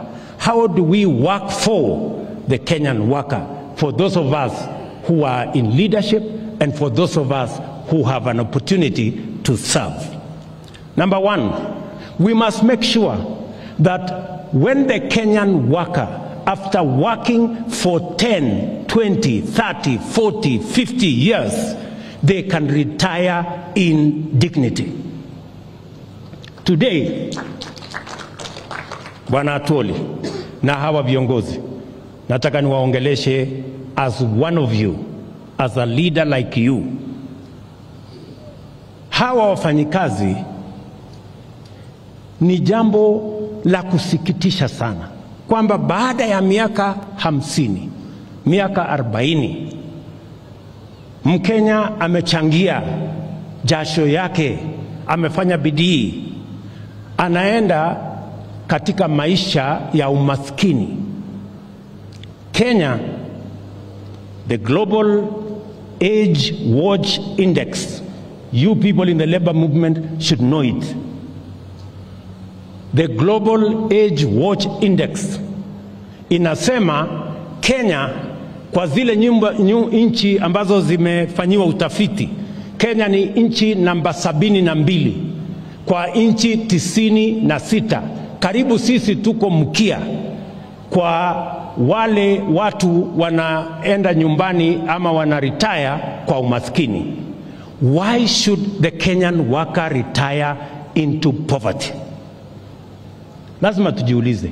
Lazima nyinyi kama viongozi wa labor movement, you must ask yourselves, how can you be leaders in the labor movement when the people you lead end up in retirement, in poverty? And it is the reason why mimi nimekuwa na shida sana na mzee Atwoli for a very long time. Nilikuwa nauliza Atwoli, wewe unapinga hii 6%. Wewe unasema mwananchi atoe shilingi 200 kila mwezi. Ati hiyo ni pesa ya retirement, 200 shillings. Mwananchi akitoa 200, mfanyikazi akitoa 200, employer anatoa 200. Sasa mimi nataka nikuulize, 200 inakuwa 400. Hata kwa maombi, hata kwa dawa, hata kwa uganga, utafanya nini 200 iweze kutosha kulinda huyu mtu akienda retire? Inawezekana kweli shilingi 200 kubadilisha maisha ya mtu? It's not possible. And that is why we have age-old poverty in Kenya, and we are 72 out of 79. Who has contributed? Sasa mimi nataka niwaulize viongozi wenzangu, mko hapa sasa, nyinyi mnasema ni sawa mtu wa contribute 200, na hii sio pesa, sio tax. It is not tax. Hii ni pesa ya mwenyewe. Pesa yako ambayo utatumia ukienda retire, hiyo ni tax. Sio, ni pesa yako. Unaweka tu kwa akiba, na Waswahili wanasema akiba haiozi bwana. Ama namna gani? So the reason why I was pushing that we change this contribution structure ya mambo ya NSSF kutoka shilingi 200 mpaka 6% ni kwa sababu tunataka wafanyikazi wetu baada ya kufanya kazi miaka 20, 30, 50 waende nyumbani wakiwa na pesa ambayo watalipwa kila mwezi, mpaka kila mtu aweze kwenda hiyo safari ya kwenda safari ya mbali akiwa anaishi maisha yenye heshima. Tunaelewana jameni? Mimi nimefurahi ya kwamba wakati nimeongea na mzee huyu Atwoli, finally tumekubaliana. Na kuanzia miezi miwili iliyopita, sasa kila mfanyikazi analipa 6% na kila employer analipa 6%. Na unajua, the beneficiary here, good people, the beneficiary is the worker. Sasa wewe mkulima, wewe mfanyikazi umetoa 200. Sasa yule employer wako atatoa tu 200.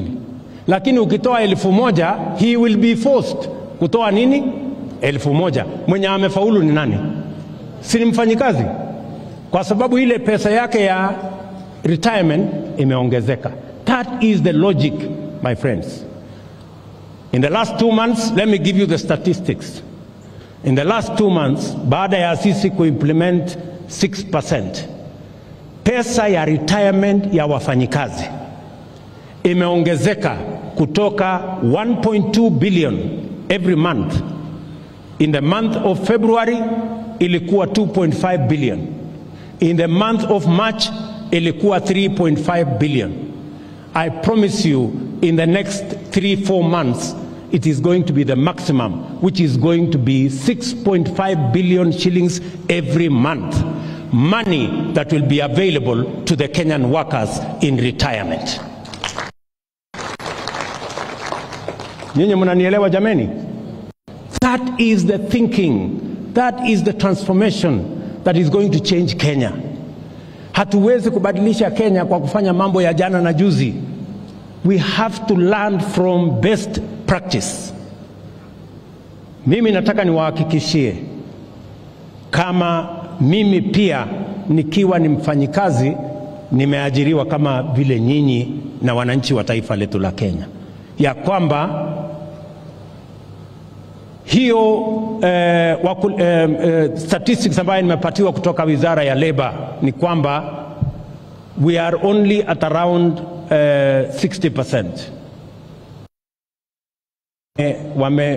Wame ratify na tayari sasa wana contribute from the 3.6 million workers we have on payroll. Already 2.5 million wameanza kulipa 6%. Imebaki only 1 million, and I am confident that progressively we will get numbers and we will begin the journey. Kwa sababu nataka niwaeleze, and I have to tell you this because by God's grace I am the leader today in Kenya, ya kwamba Kenya, the culture of saving, we are only at 8% of GDP. Nchi zingine ziko all the way to 55% of GDP. Ndio munaona tunaenda kukopa pesa kutoka China, kwa sababu in China their saving culture is at 55% of GDP. Hatutaki kwenda kukopa pesa China tena. Tunataka hii pesa yetu ambayo tunia wafanyikazi wa Kenya ndio watatusaidia kujenga nazo barabara, kujenga nazo dunia hii, na tuwalipe ile interest lipa wale Chinese na tunalipa wale watu wengine. Hawa wafanyikazi wa Kenya wafaidike na interest ya serikali. That is all we are asking, good people. Hiyo ni agenda yetu ya kwanza, kutetea hawa wakulima, hawa wafanyikazi. These workers, they should retire in dignity because they have saved enough money to take care of their retirement. Jambo la pili, ili tuweze kuprotect these Kenyan workers, jambo la pili ni mambo ya matibabu, NHIF na matibabu in general. Niliwaahidi wa Kenya ya kwamba tutachunguza upya maneno ya afya. Wakenya wengi, karibu Wakenya milioni 1, statistics show that up to 1 million Kenyans sink into poverty because of medical bills, meaning that many families end up in poverty because a loved one got sick. They sell everything, they sell their produce, they sell their wares, they sell their property and end up in poverty. And we must address ourselves to the issue of health in Kenya. Niliwaahidi ya kwamba hii mambo ya health tutaichunguza. Mimi nataka niwatangazie hivi. Nimeketi chini na wizara yetu ya afya, tumepanga ile mpango tulikuwa nayo. Niliwaahidi ya kwamba tutaanza mambo ya health upya. We are going to have a paradigm shift in the delivery of our health products in Kenya. We are not going to go the route that we have always invested in curative health. We are going to go the opposite direction in promotive and preventive health interventions. Hatua ya kwanza ni ile Sakaja amesema hapa. Tumekubaliana na county governments ya kwamba mambo ya health, asante governor, mambo ya health tunaanza pale chini kwa community health promoters. Na tumekubaliana ya kwamba we are going to recruit 100,000 community health promoters in Kenya. Kila familia kila familia 100, munisikize vizuri, kila familia 100 tutakuwa na community health promoter mmoja ambaye kila mwezi atatembelea kila familia, na tumempatia equipment ya kupima pressure, kupima nini, ili ugonjwa yako tuanze kumbambana naye mapema kabla hujaenda hospitalini. Tayari almost all the counties already have community health promoters. What we are going to do as national government is to agree with them on how we are going to remunerate these community health promoters. And we are going to share 50-50. Every county that contributes whatever money, we are going to match the money you are contributing in making sure that we have community health promoters that are going to help us to prevent diseases, to promote health among its citizens in a manner that ensures that we begin from the bottom going up. Nyinyi mnanielewa? Jambo la pili, niliwaambia haiwezekani kwamba mimi rais nalipa shilingi 1,700 kila mwezi, na mama mboga na mtu ya bodaboda analipa shilingi 500 ili akuwe na kadi ya NHIF. Mimi mshahara yangu ni 1,000,000. Yule bodaboda mapato yake ni 5,000. Kuna ungwana pale kweli? So nimesema tumebadilisha the contribution mechanism and the contribution formula. Sasa yule ambaye mlikuwa mnalipa kwa NHIF shilingi 500, sasa tutateremsha chini ikuje shilingi 300 kwa wale mmekuwa mkilipa shilingi 500. Kuanzia mwezi wa 7 tukikamilisha budget na mimi ambaye ni rais ambaye nimekuwa nishikilipa shilingi 1,000, sasa mimi nitalipa shilingi 27,500, na hao wengine katikati hapo watalipalipa hapo kidogo kidogo namna hiyo, so that we have an equitable contribution mechanism. Every one of us is going to contribute 2.7% of their earning to NHIF so that we can carry this load of health equally. Na vile vile tumeweka mpango mzuri ili kila mwananchi apate nafasi ya kuweza kupeleka watu wao wakiwa wagonjwa. Kwanza tuna ile ambayo tunaweza kumalizana nayo kule mashinani, tumalizana nayo. Hakuna haja ya mtu mwenye ako na homa anaenda Kenyatta National Hospital. Homa tunaweza kumalizana naye huko kwa kijiji. Ni kweli ama si kweli? Iko haja ya mtu ya homa aende Kenyatta National Hospital kuleta congestion? Sisi tunamalizana naye mashambani huko nyumbani. Community health promoter, health center, dispensary hapo tunamalizana na hiyo hapo. Tumekubaliana jameni? So we have a deliberate plan on how we are going to change how we deliver health in the Republic of Kenya, because that is the timely intervention that is necessary for our republic at this point in time. Nasema hivyo kwa sababu we want to serve the Kenyan worker and protect the Kenyan worker so that they can work optimally for us and work for their country and work for our nation. Jambo la tatu ambayo lazima tufanye ili kuwasaidia wafanyikazi wetu, nimesema lazima to protect their old age, lazima to protect their health, na vile vile sera mpya. We are going to have a new wages and remunerations policy. Tunatengeneza sera mpya ambayo itashughulikia ni nani analipwa pesa ngapi. Tuondoe tofauti ambayo iko kati ya wafanyikazi wa umma, wafanyikazi wa private sector. We must harmonize how we treat all our workers so that all workers work for equal pay that is fair and that ensures, hata tukisema minimal wage, lazima tukubaliane, how do we arrive at minimal wage? How do we arrive at a decent, livable wage? Hiyo sera tayari iko katika baraza letu la mawaziri. Bwana chairman wa Labour hapo bunge, Bwana Karemba yuko hapa, anaitwa Bwana Mushangi.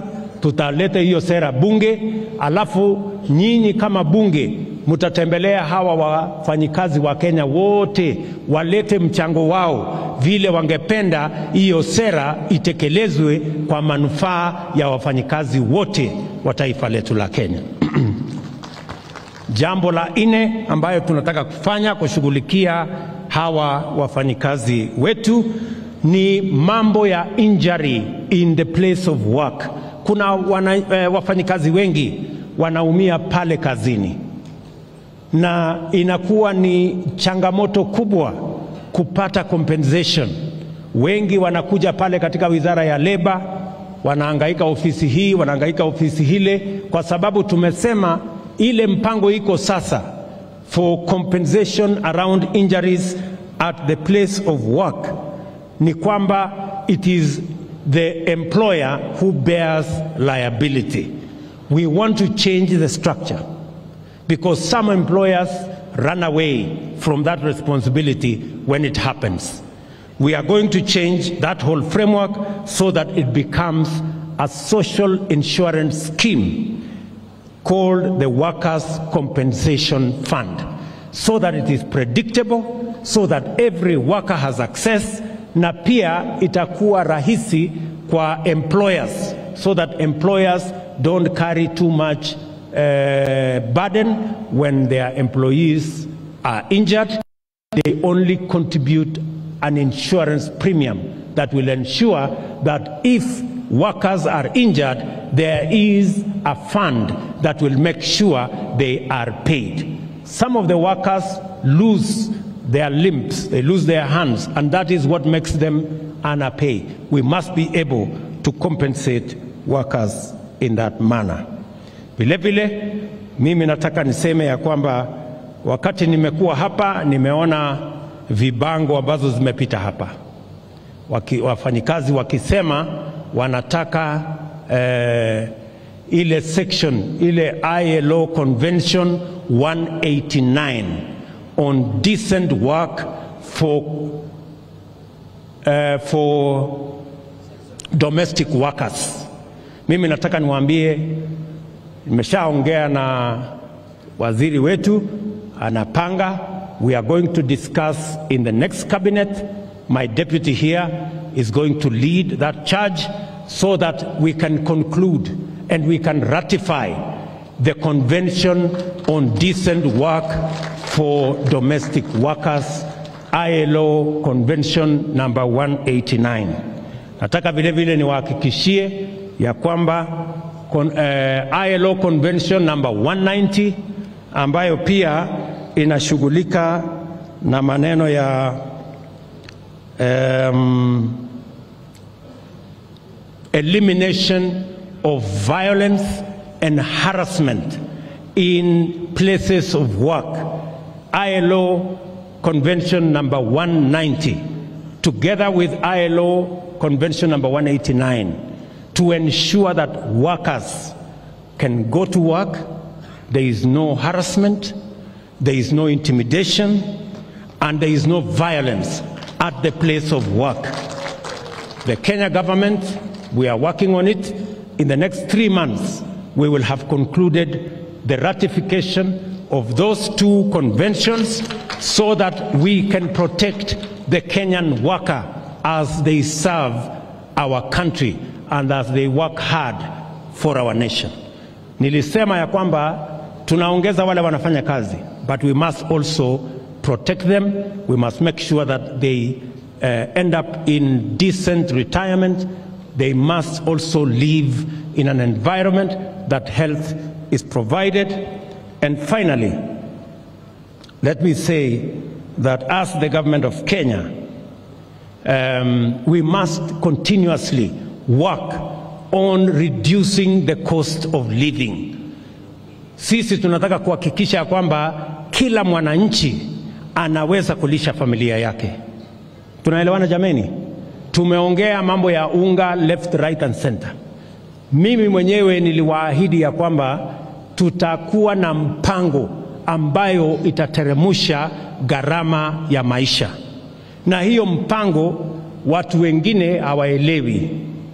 Unga sio ya kwamba inapunguzwa bei ati kwa shelf.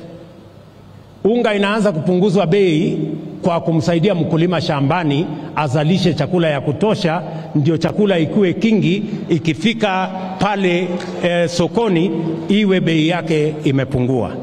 Tunaelewana? Hata ubebe sufuria kwa kichwa siku ngapi, bei ya unga itapungua kwa kuweka sufuria kwa kichwa? Hata kama ni kwa uganga, hata ikiwa ni kwa madawa. So mimi nataka tuelewane. Na unajua hii bei ya unga ilifika 230 kwa sababu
demokrasia, si unafanya ile unajua unataka kufanya. Na mimi nitaendelea kukaza kamba. Bado kuna millers wanatufanyia ukora, lakini mimi nitapambana na wao mpaka tuhakikishe ya kwamba every citizen has a right to access food that is quality, that is enough for their families. Na hiyo kazi mimi nitafanya na bidii. Unajua hawa jamaa, hiyo safari ya kufikisha unga 230 ilikuwa ni safari ya miaka 4. Sasa mimi nataka niwaulize, safari ya miaka 4 unaweza kukamilisha kwa wiki 2? Hata kama wewe ni malaika? So watulize boli. Maneno mimi napanga. Ama ni aje? Sijui kama tunaelewana. Kama hawa jamaa niliwapanga wakiwa na deep state na system na nini. Anyway, wacha nisilete siasa nyingine ambayo wachana na hiyo story. Sijui kama tumekubaliana wangwana wa Nairobi na wafanyikazi wenzangu. Mimi nataka niwahakikishie hivi. Sawa. mimi nataka niwahakikishie ya kwamba kama taifa la Kenya, sisi tunaheshimu haki ya kila mtu. Tunaheshimu ndugu zetu wa upinzani kwa sababu wako na jukumu ya kikatiba ya kutekeleza katika upinzani. But we also know what democracy looks like. We also know what human rights are. It is nothing to do with violence. It is nothing to do with anarchy. It is nothing to do with destruction of property and destruction of livelihoods and destruction of people's businesses. That is not democracy. That is not human rights. So we must keep to the straight and narrow, all of us. Mimi nataka niwahakikishie here today ya kwamba haiwezekani, sitaruhusu mali ya mwananchi kuharibiwa, biashara ya mwananchi kuharibika, kazi ya mwananchi kuharibika, watoto wetu ati wasiende shule, ati kwa sababu kuna watu wanataka kutulazimisha ati tugawane serikali. That one will not happen, good people. Tuelewane tu mapema kwa sababu that is the Kenya we live in. We are a democratic country and we want the best for everybody. Respectfully, I want to ask my friends, tumekubaliana badala ya kuharibu mali ya wananchi, badala ya kuharibu biashara ya wananchi, badala ya fujo na vita, tuongee bunge. Wabunge waongee, watafute masava, watafute hiyo ingine, watafute nini kule bungeni. Lakini kwenda kuharibu biashara ya mwananchi, ati walienda Kawangware wakaharibu biashara ya wananchi. Mwananchi ameng'ang'ana, ako na biashara yake hapo, ameweka 5,000. Wewe unakuja na goons na wahuni 1,000, 2,000, wanakuja wanasambaratisha ile biashara ya ule mungwana, wanakuja wanaharibu kioski ya watu, wananyang'anya watu mali. Hiyo will not happen in Kenya, good people. Please, tuelewana mapema. So mimi nataka niwahakikishie wa Kenya, serikali ya Kenya itasimamia haki ya kila Mkenya kuendesha biashara yake, kuendesha kazi yake, kusomesha watoto wake na kuendelea na kazi yake kwa njia ya utulivu na amani. That is why we have a country, that is why we have a government, and that is why our security agencies are paid to protect the lives, the property, the businesses of every citizen of the Republic of Kenya. And that is the job that I was hired for by the people of Kenya. And I will do it diligently, bila ya kusita. Sio kama tumeelewana? Wafanyikazi hoye. Si niliwaambia mapema ndio best. So mimi nataka niulize hawa viongozi wenzangu, tafadhali naomba kwa unyenyekevu, my good friends, tushirikiane, tufanye kazi pamoja, tuwatumikie wananchi wa taifa letu la Kenya. We will all reap a reward. Kama sio hapa duniani, tutapata mshahara kule mbinguni. Asanteni sana, Mungu awabariki kila siku. Thank you very much. Haya, tumpigie rais makofi kwa hiyo hotuba yake. Na sasa tutamalizia kwa wimbo wa taifa. Kwa hivyo naomba sote mahali tulipo tuweze kusimama ili tumalize kwa ombi ambalo ni wimbo wa taifa. Wote ambao tayari tumeketi, tafadhali naomba tusimame mahali tulipo ili tuweze kumalizia kwa wimbo wa taifa.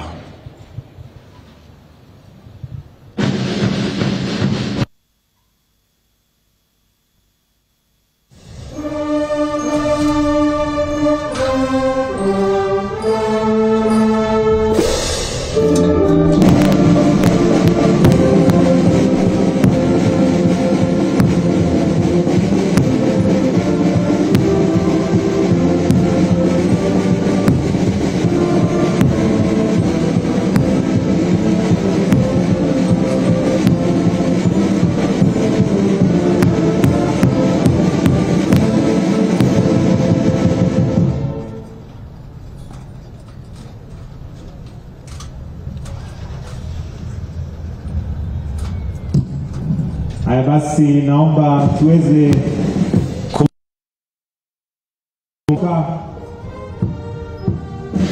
Asante sana Mheshimiwa Rais. Tumefika kilele na mwisho wa sherehe yetu. We've come to the end of this particular ceremony. Thank you, Your Excellency.